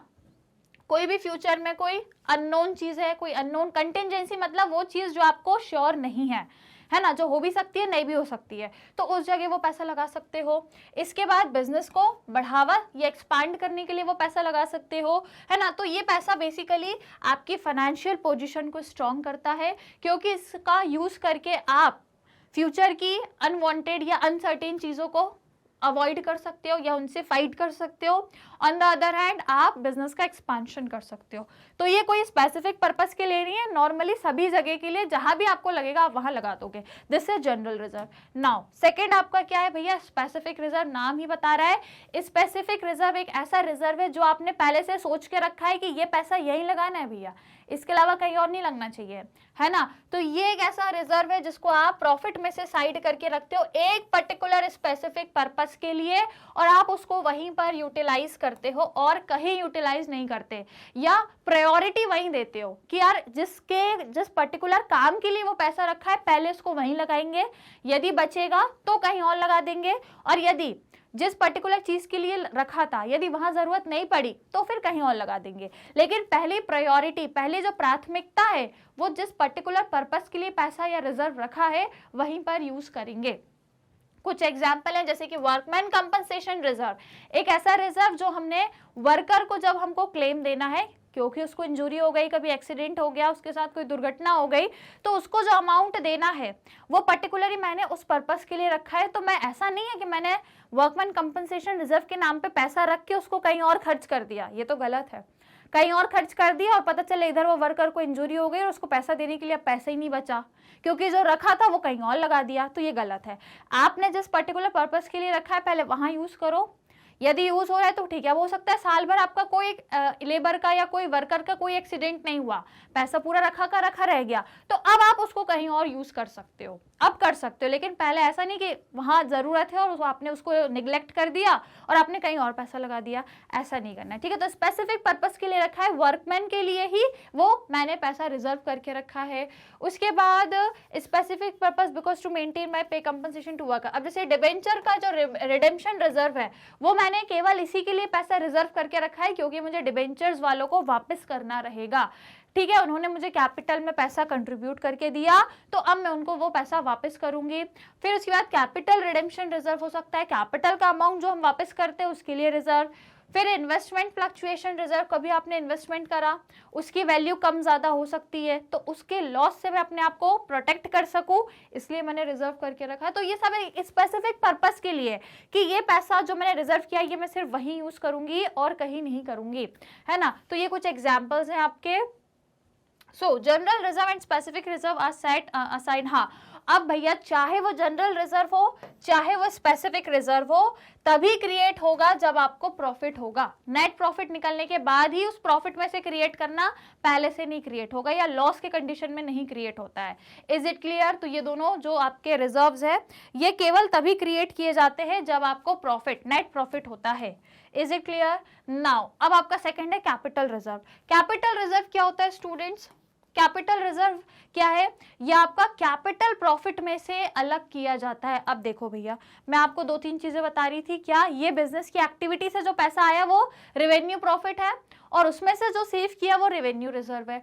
अब कई बार आपकी कुछ ऐसी एक्टिविटीज होती हैं जो मेरा बिजनेस का मेन काम नहीं होता लेकिन उससे भी मुझे प्रॉफिट कमाने का मौका मिल जाता है। जैसे कि सपोज मान के चलो आप यहाँ पर कि कुछ मेरी होती है नॉन बिजनेस की एक्टिविटी भी होती है भैया, नॉन बिजनेस एक्टिविटी होती है, ठीक है। सॉरी, चलो तो मेरी कुछ नॉन बिजनेस एक्टिविटी होती है। अब जो बिजनेस की मेन एक्टिविटी से पैसा कमाया वो रेवेन्यू प्रॉफिट है, पर कुछ मेरी नॉन बिजनेस एक्टिविटी है जैसे कि मैंने मेरी एक मशीन बेच दी, मशीन को सेल कर दिया। मेरी एक बाजू में पुरानी बिल्डिंग थी, मतलब मेरी बिजनेस की ही थी वो, मैंने उस बिल्डिंग को सेल कर दिया, तो जाहिर सी बात है ये सब करने से मुझे क्या आएगा, प्रॉफिट होगा कि नहीं होगा। और ये जो प्रॉफिट होगा ये मेरा कैपिटल प्रॉफिट होगा। और ये जो प्रॉफिट होता है ये डिस्ट्रीब्यूशन के लिए नहीं होता है भैया, है ना। ये आपका प्रॉफिट जो है वो डिस्ट्रीब्यूशन के लिए नहीं होता है। जो डिस्ट्रीब्यूट होता है प्रॉफिट वो रेवेन्यू प्रॉफिट डिस्ट्रीब्यूट होता है, कैपिटल प्रॉफिट डिस्ट्रीब्यूट नहीं होता, राइट। तो इसको यदि इस कैपिटल प्रॉफिट में से यदि स्टूडेंट्स मैं रिजर्व कर रही हूं तो ये मेरा कैपिटल रिजर्व कहलाता है। सिंपल सी बात है। अब देखो, नॉन बिजनेस एक्टिविटी वो होती है जो मेरे बिजनेस का मेन काम नहीं है, मेरा मेन मोटिव वो नहीं है। अब जैसे कि मानो मैं पैन का प्रोडक्शन करके पैन जो बेच रही हूँ उससे वो मेरा रेवेन्यू प्रॉफिट है, वो मेरी बिजनेस का मेन ही काम है ना, पैन बनाना। लेकिन ये पैन मैं जिस मशीन में बनाती थी वो मशीन को मैं बेच रही हूँ, शायद मुझे नई खरीदनी होगी इसलिए मैं उस मशीन को बेच रही हूँ। तो उस मशीन को बेचने से, या कोई भी एक बिल्डिंग, जिस बिल्डिंग में इसका मैं प्रोडक्शन करती थी उस बिल्डिंग को बेच रही हूँ, शायद मैं नई बिल्डिंग में शिफ्ट होना चाहती हूँ इसलिए, तो ये जो एसेट मैं बेच रही हूँ, क्या एसेट बेचना, बिल्डिंग या कोई मशीन बेचना मेरा रोज का काम है? क्या मैं रोज ये काम करके प्रॉफिट कमाना चाहूंगी कि मैं रोज पैन बेचकर प्रॉफिट कमाना चाहूंगी? बताओ, क्या मैं रोज मशीन और बिल्डिंग को बेच कर, अपने फर्नीचर को बेच के प्रॉफिट कमाना चाहूंगी या अपने पैन को बेचकर प्रॉफिट कमाना चाहूंगी? जाहिर सी बात है जिसका बिजनेस है पैन का तो पैन बेच के ही प्रॉफिट कमाऊंगी, तो वो मेरा मेन मोटिव है। लेकिन यदि मैं सपोज कभी कभार, अब ये तो मैं रोज कर रही हूँ, पैन का प्रोडक्शन सेलिंग मेरी डेली चलती है, डेली मेरे को प्रॉफिट होता है, लेकिन ये बिल्डिंग, ये कभी कभार भैया 10-15 सालों में कभी कभार हम बिल्डिंग बेचते हैं, हम मशीन बेचते हैं, 10-15 सालों में होता है। तो ये जो इससे जो प्रॉफिट होगा, क्योंकि ये रोज का काम नहीं है, ये नॉन बिजनेस एक्टिविटी है, इसका जो प्रॉफिट होगा वो मेरा कैपिटल प्रॉफिट होगा। ये हम बांटते नहीं है, ये हम बांटेंगे नहीं, बल्कि इसको हम किसी दूसरे, हो सकता है कि फॉर एग्जाम्पल मैंने जो मशीन बेची उससे प्रॉफिट जो मुझे हुआ है उसको यूज करके मैं दूसरी मशीन खरीद लूंगी। बिल्डिंग जो बेची उससे जो प्रॉफिट हुआ उसको यूज करके मैं दूसरी बिल्डिंग खरीद लूंगी। तो मैं इसको कहीं ना कहीं अपने बिजनेस में ही यूज करती हूँ। ऐसा नहीं है कि बिल्डिंग बेच के जो भी पैसा हुआ आपस में हमने प्रॉफिट को बांट लिया। इससे तो क्या होगा, ऐसे तो सारे एसेट बेच बेच के फिर मैं सारा प्रॉफिट बांट लूंगी तो मेरे पास कुछ बचेगा ही नहीं। तो यदि आपको इन चीजों को करके प्रॉफिट होता है तो उसको आप कहीं दूसरी जगह प्रोडक्टिव पर्पस के लिए यूज करते हो, ना कि डिस्ट्रीब्यूशन के लिए। ऑलराइट, तो ये जो आपका कैपिटल प्रॉफिट है, यदि इसमें से पैसा जोड़ के रख रहे हो, रिजर्व करके रख रहे हो, so that is your capital reserve. Clear है? डिफरेंस समझ में आ गया है ना? तो ये आपका कैपिटल रिजर्व हो गया। अब जैसे यहाँ पे लिखा है reserve created out of capital profit which is not for distribution. ये पैसा डिस्ट्रीब्यूशन के लिए नहीं होता है। अब ये मशीन को बेच के प्रॉफिट हुआ तो सब बांट लोगे, तो फिर नई मशीन कहाँ से खरीद के लाओगे? तो उस पैसे को आप कहीं दूसरी जगह यूज करो प्रोडक्टिव पर्पस के लिए, डिस्ट्रीब्यूशन नहीं करोगे, है ना? अब जैसे कुछ एग्जाम्पल्स हैं आपके कैपिटल रिजर्व के। कैपिटल रिजर्व के मतलब जिस पर्टिकुलर एक नॉन बिजनेस एक्टिविटी से जो पैसा आया उससे जो रिजर्व कर रहे हो, जैसे कि प्रॉफिट जो आपका कंपनी का इनकॉर्पोरेशन होने के पहले वाला प्रॉफिट है वो कैपिटल प्रॉफिट होता है। कोई फिक्स एसेट जैसे मशीन बिल्डिंग को बेच के जो प्रॉफिट कमाया वो आपका कैपिटल प्रॉफिट है।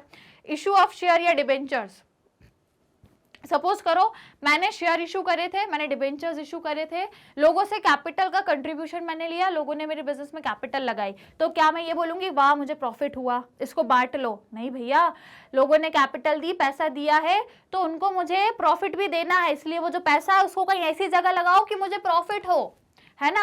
लोगों ने मुझे जो पैसा दिया वो मुझे रखने के लिए शगुन में नहीं दिया कि लो अंबिका जी ये पैसा रख लो। मैं खुश नहीं हो सकती कि वाह लोगों ने मुझे, क्योंकि शेयर और डिबेंचर इशू करके हम लोगों से पैसा ही लेते हैं। ये सब आप 12th में पढ़ोगे, यहाँ आपको ज्यादा नहीं पढ़ना है। ये शेयर और डिबेंचर ये सब 12th का पोर्शन है आपका, अकाउंटेंसी में 12th में पढ़ाऊंगी ये सब, ठीक है? तो बेटा देखो यहाँ पे जो हमने शेयर और डिबेंचर को जब हम इशू करते हैं लोगों में और लोग हमें पैसा देते हैं, वो हमारे लिए कैपिटल होती है। तो मैं ये शगुन का पैसा तो होगा नहीं कि लोगों ने मुझे कैपिटल दिया मैं इसको रख लूं प्रॉफिट मान करके और आपस में मेरे जितने भी ओनर्स हैं उन सबको बांट दूं और खत्म कर दे। जिन लोगों ने पैसा दिया है, जिन लोगों ने वो कैपिटल दी है, जिन्होंने वो शेयर और डिबेंचर को खरीदा है, उनको मुझे वो प्रॉफिट लौटाना पड़ेगा। उन्होंने मुझे पैसा दिया, मैं उनको प्रॉफिट दूंगी। उनने मेरी बिजनेस में कैपिटल लगाई, क्योंकि मेरे पास उतना पैसा नहीं था कैपिटल के लिए, तो उनने मेरे बिजनेस में कैपिटल लगाई, अब मुझे उन्हें प्रॉफिट देना पड़ेगा। तो इसीलिए वो जो कैपिटल आई है उसे कहीं ऐसी जगह लगाओ कि मुझे प्रॉफिट हो, और सो दैट उस प्रॉफिट में से थोड़ा हिस्सा मैं रखूं और थोड़ा उन लोगों को दूं जिन्होंने मेरे बिजनेस के शेयर और डिबेंचर खरीदे थे, कैपिटल लगाई थी। उनकी कैपिटल की वजह से मुझे आज प्रॉफिट हुआ और उस प्रॉफिट में से थोड़ा हिस्सा मेरा रहेगा, बाकी का हिस्सा उन्हीं लोगों का रहेगा, क्योंकि पैसा उन्होंने दिया था। क्लियर? समझ आया? तो वो जो पैसा उन्होंने मुझे दिया that is not a profit जिसको मैं डिस्ट्रीब्यूट कर दूं, वो कैपिटल है, उसे मुझे यूज करना है, कहीं प्रोडक्टिव पर्पस के लिए लगाना है, सो दैट प्रॉफिट हो और उन लोगों को मैं वो प्रॉफिट दे सकूं, राइट? और profit on redemption of debentures, right? तो रिडेम्पशन जो हम डिबेंचर्स का करते हैं उस पे जो प्रॉफिट है वो अगेन आपका कैपिटल प्रॉफिट है। Clear? Okay. Apart from this कुछ और है आपके, जैसे कि शेयर का फोरफिचर करना, जैसे कि फॉर एग्जांपल मैंने कुछ लोगों को शेयर दिया था, उन्होंने मुझे उस शेयर पे थोड़ी पेमेंट कर दी, थोड़ी नहीं करी, वो कर ही नहीं रहे, तो उनके जितने भी पैसे थे वो मैं जब्त कर लूंगी, बाकी के मतलब जितने दे चुके थे। जैसे होता है ना कई बार हम किस्त भरते हैं, सपोज एक किस्त भरी दूसरी नहीं भर पाए, तो वो जो एक किस्त का पैसा था वो वही लोग रख लेंगे। तो ऐसे ही कंपनी भी जो पहले का पैसा उन्होंने भर दिया था उसको वो खुद ही रख लेती है, कंपनी वापस नहीं करती। तो अगेन कंपनी को तो पैसा मिल रहा है ना, प्रॉफिट है, लेकिन वो कैपिटल प्रॉफिट है, बिजनेस की रोज की एक्टिविटी से नहीं कमाया है। फिर जैसे कि capital redemption reserve, revaluation asset और लायबिलिटी की दोबारा से वैल्यू को चेक करते हैं, तब जो प्रॉफिट और लॉस होता है वो सब हमारा कैपिटल प्रॉफिट होता है। अब देखो ये जितनी भी आपको बड़ी बड़ी भारी भारी टर्म्स दिख रही है ना, आपको यहाँ ज्यादा डीप में नहीं पढ़ना, ये सब कुछ आपके क्लास 12th के सिलेबस में है। जैसे कि कौन कौन सा, जैसे कि ये शेयर्स, डिबेंचर्स, फिर ये रिडेम्पशन ऑफ शेयर, ये सब कुछ आपके क्लास 12 का चैप्टर में रहेगा। Forfeiture of share, capital, redemption reserve, revaluation of asset liability, this is all. ये आपको यहाँ कुछ भी नहीं पढ़ना है, ये सब कुछ आपके क्लास 12 अकाउंटेंसी का सिलेबस है, राइट? तो वहां पे पढ़ना आप ये सब, ठीक है? चलिए, so all capital profit should be regarded as capital reserve. तो यदि कैपिटल प्रॉफिट में से पैसा आपने बचा के रखा है तो वो कैपिटल रिजर्व है। Is it clear? I hope आप समझ आ गया होगा, राइट? अब दोनों में एक बार हम डिफरेंस देखेंगे कि रेवेन्यू रिजर्व और कैपिटल रिजर्व में क्या डिफरेंस होता है। तो देखो, ये आपका बिजनेस के मेन एक्टिविटी से कमाते हो, रेवेन्यू प्रॉफिट में से क्रिएट करते हो, और ये जो है आपका कैपिटल प्रॉफिट में से क्रिएट किया जाता है, जो प्रॉफिट आप बिजनेस की नॉन एक्टिविटी से अर्न करते हो। उसके बाद ये हो गया सोर्स। यूजेस के हिसाब से देखें तो इसको हम, क्योंकि वो बिजनेस के मेन एक्टिविटी से कमाया है, तो वो प्रॉफिट लोगों में बटेगा, वो हम डिविडेंड या डिस्ट्रीब्यूशन के लिए रखते हैं। ये आपका भैया डिस्ट्रीब्यूशन के लिए नहीं होता है ना? It can B use for distribution of dividend. हाँ, और यदि डिस्ट्रीब्यूट भी कर रहे हो तभी कर पाओगे जब क्या होगा, कंपनी जो है वो सेटिस्फाई करेगी कुछ कंडीशंस जो आपकी कंपनीज एक्ट 2013 में लिखा हुआ है। कंपनीज एक्ट में यदि जो चीजें लिखी है आपने, यदि वो कंडीशन फुलफिल कर ली तो आप कैपिटल प्रॉफिट को बांट लो, डिस्ट्रीब्यूट कर लो, पर यदि वो कंडीशंस फुलफिल नहीं हुई है तो कैपिटल प्रॉफिट को आप डिस्ट्रीब्यूट नहीं कर सकते। उसके बाद पर्पस देखें तो ये आपका फाइनेंशियल पोजीशन को स्ट्रेंथ करता है, फ्यूचर में होने वाली अनसर्टेनिटीज को कैसे क्या फेस करना है उसके लिए हेल्पफुल है ना, और किसी स्पेसिफिक पर्पस के लिए आप रखते हो।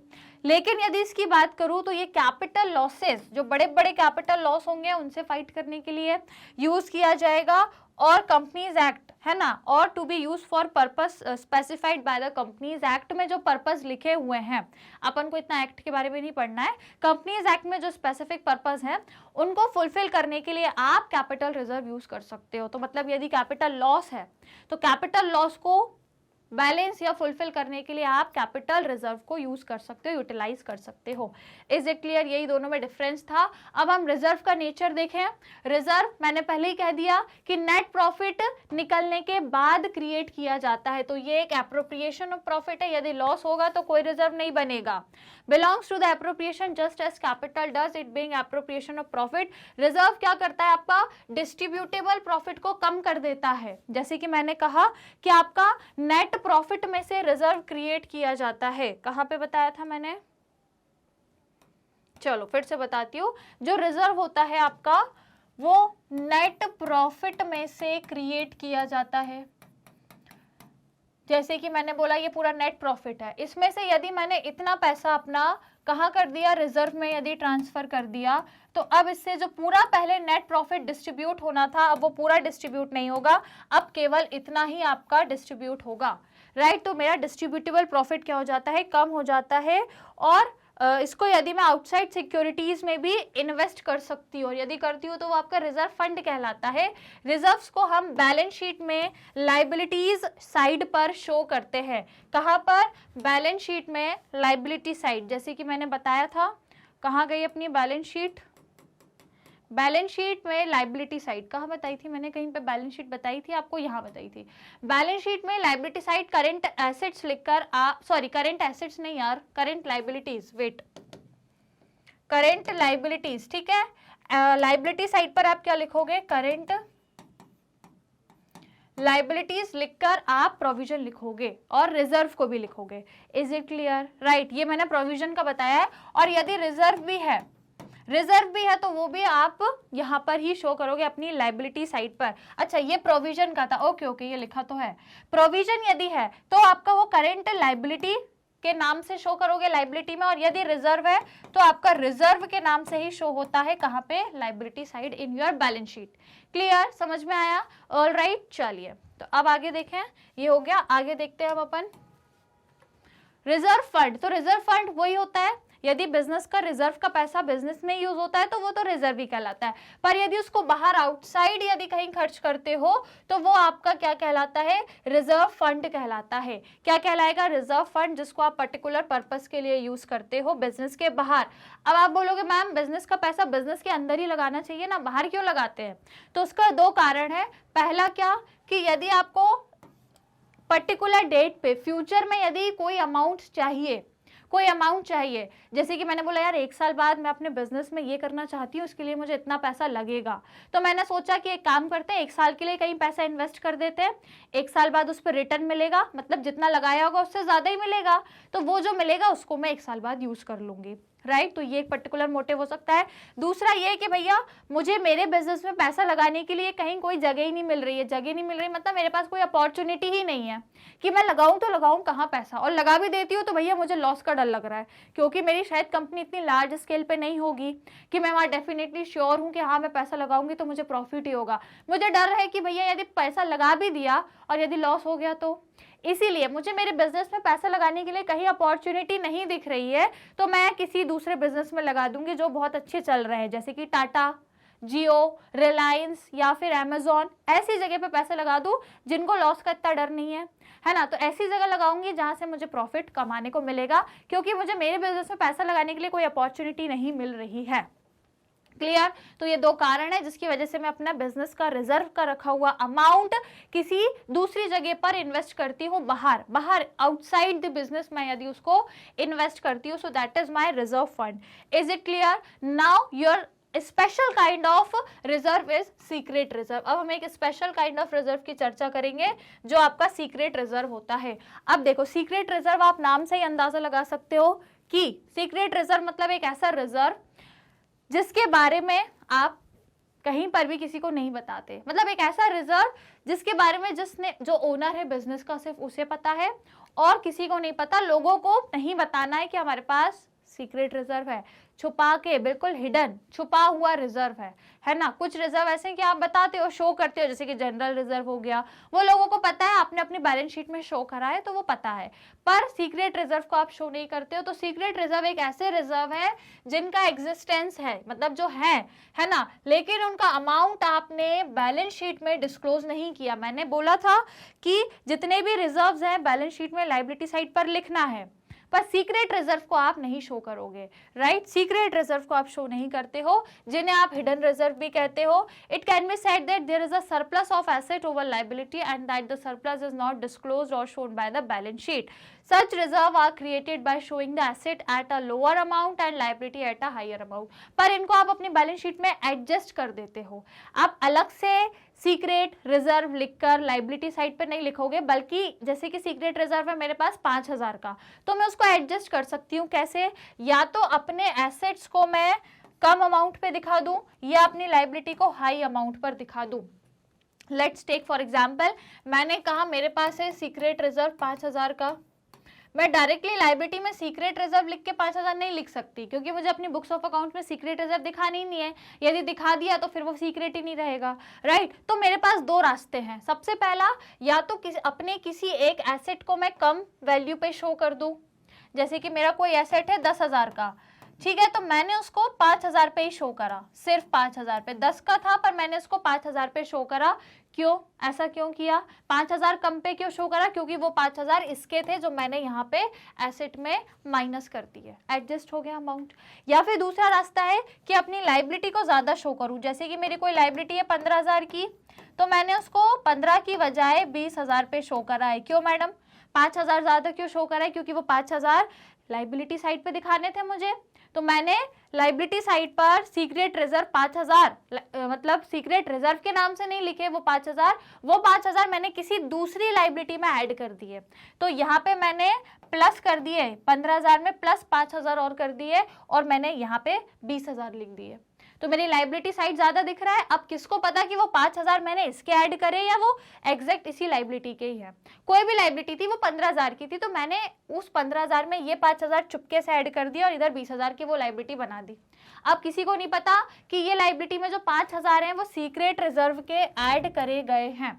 समझ आया? तो इस तरीके से अपनी बैलेंस शीट में लाइबिलिटी को एक्सेस दिखा करके एडजस्ट कर दो। पहला तरीका, दो में से कोई एक ही तरीका यूज करना है, या तो ये या फिर किसी एसेट को कम दिखा के शो करूं।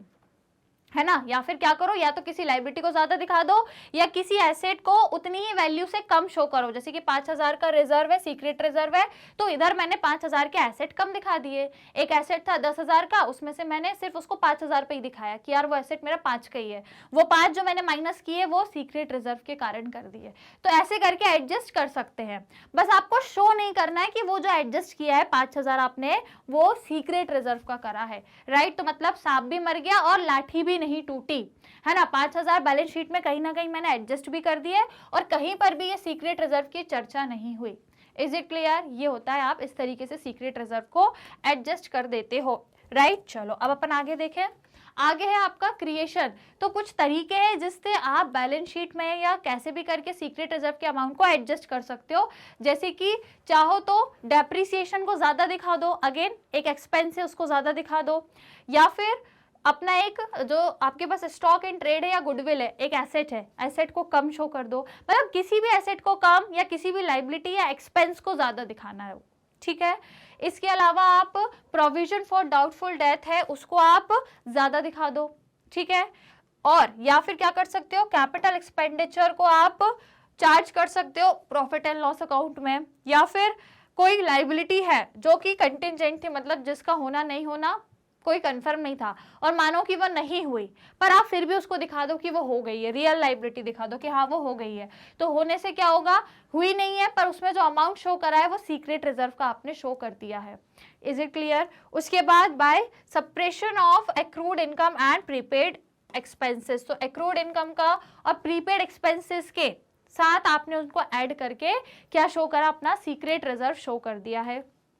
नाउ कुछ इसके फायदे या इसके एडवांटेजेस क्या क्या है।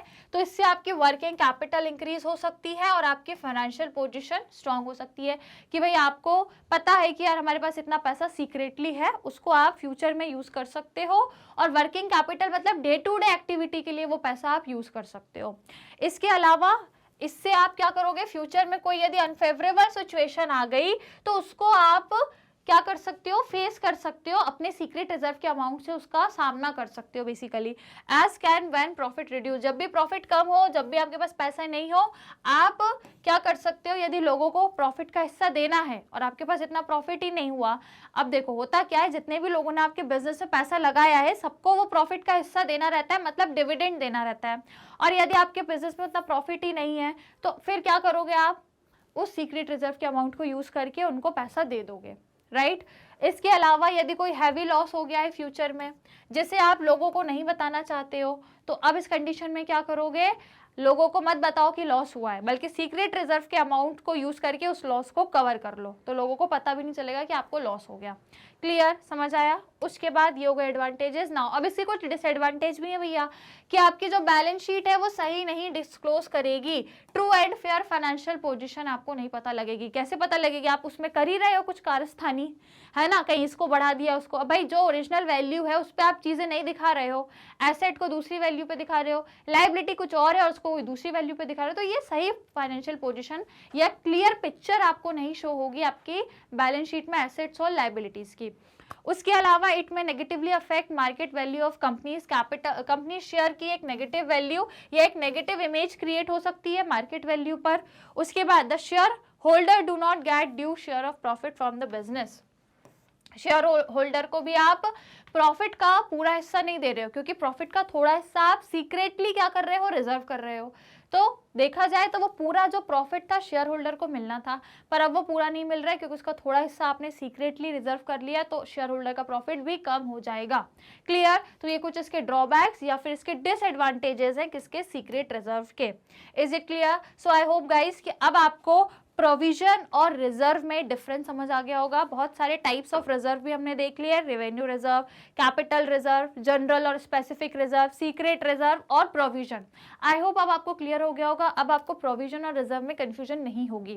क्लियर? और यदि होगी तो मैं आपको डिफरेंस भी बता देती हूँ रिजर्व और प्रोविजन के बीच में। एक बार हम डिफरेंस और देख लेते हैं। नेचर क्या है, तो रिजर्व को जब ही निकालना जब आपको प्रॉफिट हो, नेट प्रॉफिट होगा उसके बाद ही रिजर्व निकलेगा। लेकिन यदि प्रोविजन की बात करूं तो ये आपका नेट प्रॉफिट निकलने से पहले ही माइनस हो जाता है, चाहे नेट प्रॉफिट हो लॉस हो, डजेंट मैटर। पर्पस यदि देखें तो फाइनेंशियल पोजीशन को मजबूत करने के लिए और ऐसी लाइबिलिटी या ऐसे लॉस जिनका होना कोई श्योर नहीं है उनके लिए रिजर्व बनता है। और जो प्रोविजन है वो आपकी लाइबिलिटीज के लिए बनता है, ऐसी लाइबिलिटीज जो आपको पता है कि ये डेफिनेटली होगी, भले आपको अमाउंट नहीं पता तो भी आप एक एस्टीमेट बना लेते हो और प्रोविजन को रखते हो। फिर यदि इफेक्ट ऑन प्रॉफिट देखें तो ये आपका profit and loss appropriation account में शो होता है, इससे आपका प्रॉफिट अफेक्ट नहीं होता। प्रॉफिट अफेक्ट क्यों नहीं होता? क्योंकि प्रॉफिट निकलने के बाद रिजर्व बन रहा है, तो प्रॉफिट में कोई असर नहीं आएगा, राइट। तो इसको कहा profit and loss appropriation account में शो करते हैं।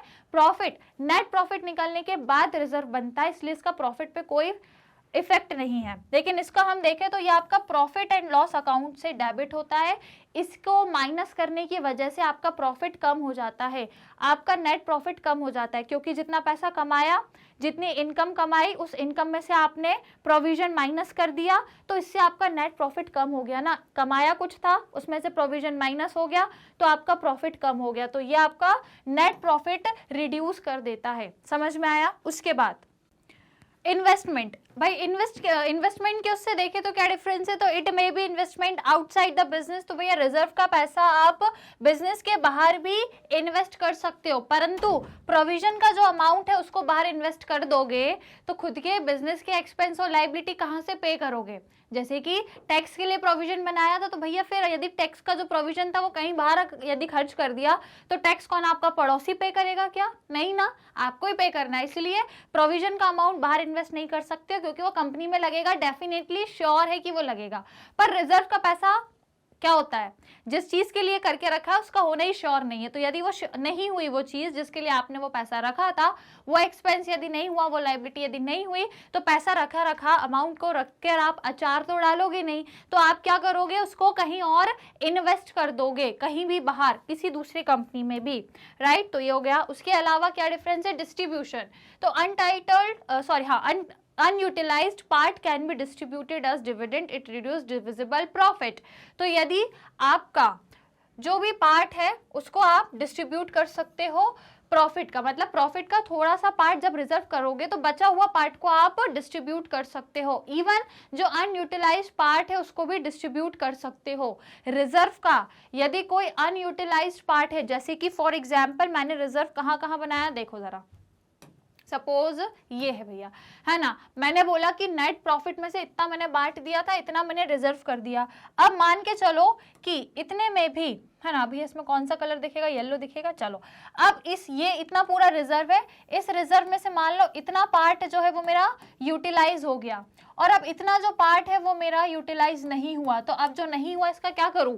इसको चाहूं तो मैं बांट सकती हूँ। क्यों बांट सकती हूँ? क्योंकि ये पूरा नेट प्रॉफिट बंटने के लिए तो रहता है, ये पूरा नेट प्रॉफिट बंटने के लिए ही रहता है। अब ये बात अलग है कि पहले आपने सिर्फ इतना बांटा, इतना पूरा रिजर्व कर लिया, उसमें से ये येलो जो पार्ट है सिर्फ इतना ही यूज हुआ, ये ऊपर का पार्ट अनयूज्ड है, तो इसको भी आप क्या कर सकते हो? डिवाइड कर सकते हो प्रॉफिट को, या जो ये एक रिजर्व का पार्ट है जो अनयूटिलाइज्ड है इसको आप डिवाइड कर सकते हो, क्योंकि पूरा प्रॉफिट डिवाइड करने के लिए ही रहता है। Is it clear? तो उसका पार्ट बच गया तो वो भी डिवाइड हो जाएगा।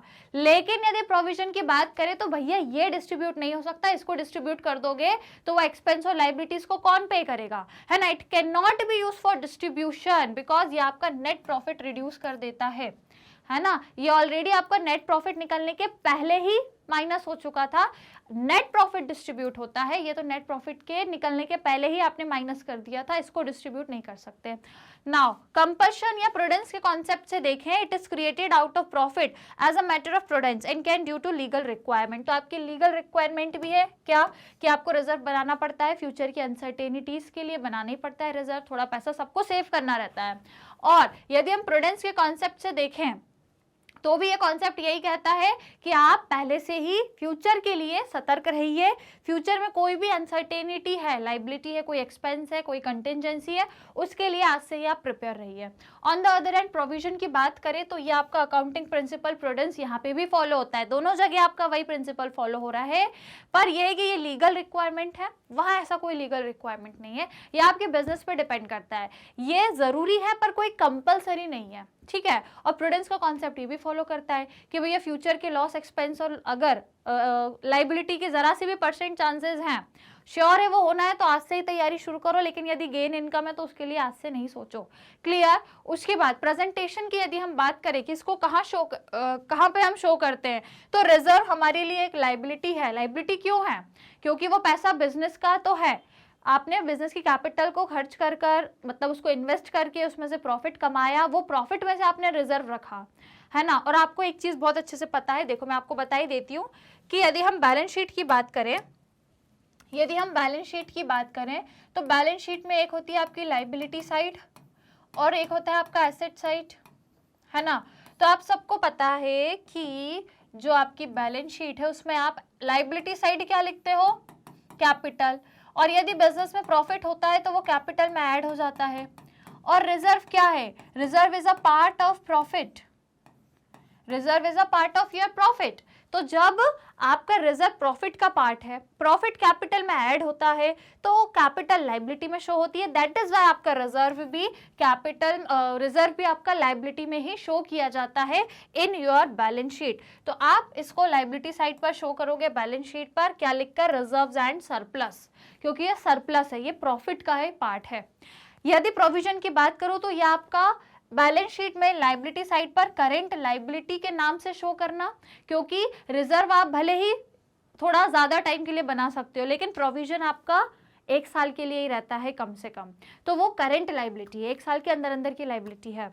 और या फिर इसको आप किसी एसेट में से डिडक्ट करके लिखते हो। एसेट में से उसका जो भी प्रोविजन है, जिस एसेट के लिए प्रोविजन बनाया है, उसको आप माइनस या डिडक्ट करके लिख सकते हो। जैसे कि मैंने आपको एग्जाम्पल दिया था, जैसे कि मैंने आपको यहाँ स्टार्टिंग में ही शो किया था, ये कि जो प्रोविजन है, या तो बैलेंस शीट में करेंट लाइबिलिटी के नाम से प्रोविजन लिखो, या जिस भी एसेट के लिए बनाया उसमें से वो माइनस करके प्रोविजन लिखो। और रिजर्व को तो हम लाइबिलिटी साइड ही लिखते हैं, रिजर्व्स एंड सरप्लसेस के नाम से।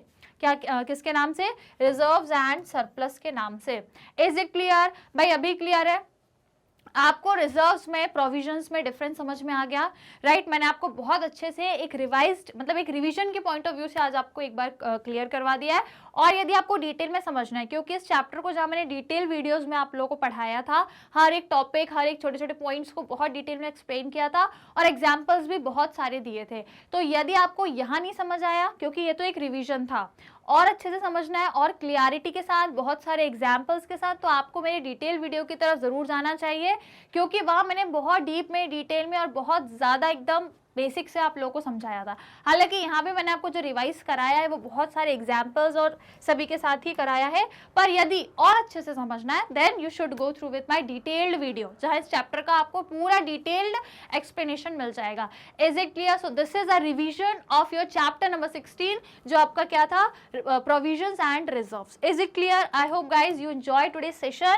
सो इसी के साथ आज का सेशन होता है ओवर। आई होप आपको पूरा चैप्टर एक बार अच्छे से रिवाइज हो गया होगा और अब आप इस चैप्टर को लेके एग्जाम में, मतलब एग्जाम के लिए एकदम तैयार होंगे कि एग्जाम में यदि चैप्टर आएगा तो अब आप श्योरिटी के साथ कर लोगे। प्रैक्टिकल क्वेश्चन कुछ है नहीं इसमें, थ्योरी ही थी प्रोविजन और रिजर्व से related. I hope it is clear to you. तो ये था रिवीजन का सेशन। गाइज आपको पसंद आया हो तो लाइक शेयर जरूर कर दीजिएगा और हमारे चैनल मैग्नेट ब्रेन्स को सब्सक्राइब करना नहीं भूलेंगे, क्योंकि आप सभी जानते हैं मैग्नेट ब्रेन्स ही इंडिया का number 1 free online learning education platform है, जो आपको हाई क्वालिटी एजुकेशन वो भी एब्सोल्युटली फ्री ऑफ कॉस्ट में प्रोवाइड कराता है। जी हाँ स्टूडेंट्स, बिल्कुल।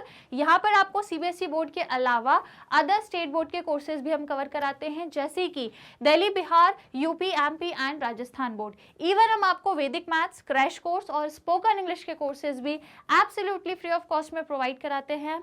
आपको हमारे कोर्सेज हमारे यूट्यूब चैनल पर मिलेंगे, जाकर एक बार आप सर्च करना, सब्जेक्ट वाइज सारी प्लेलिस्ट मिलेगी हर एक क्लास के स्टूडेंट के लिए।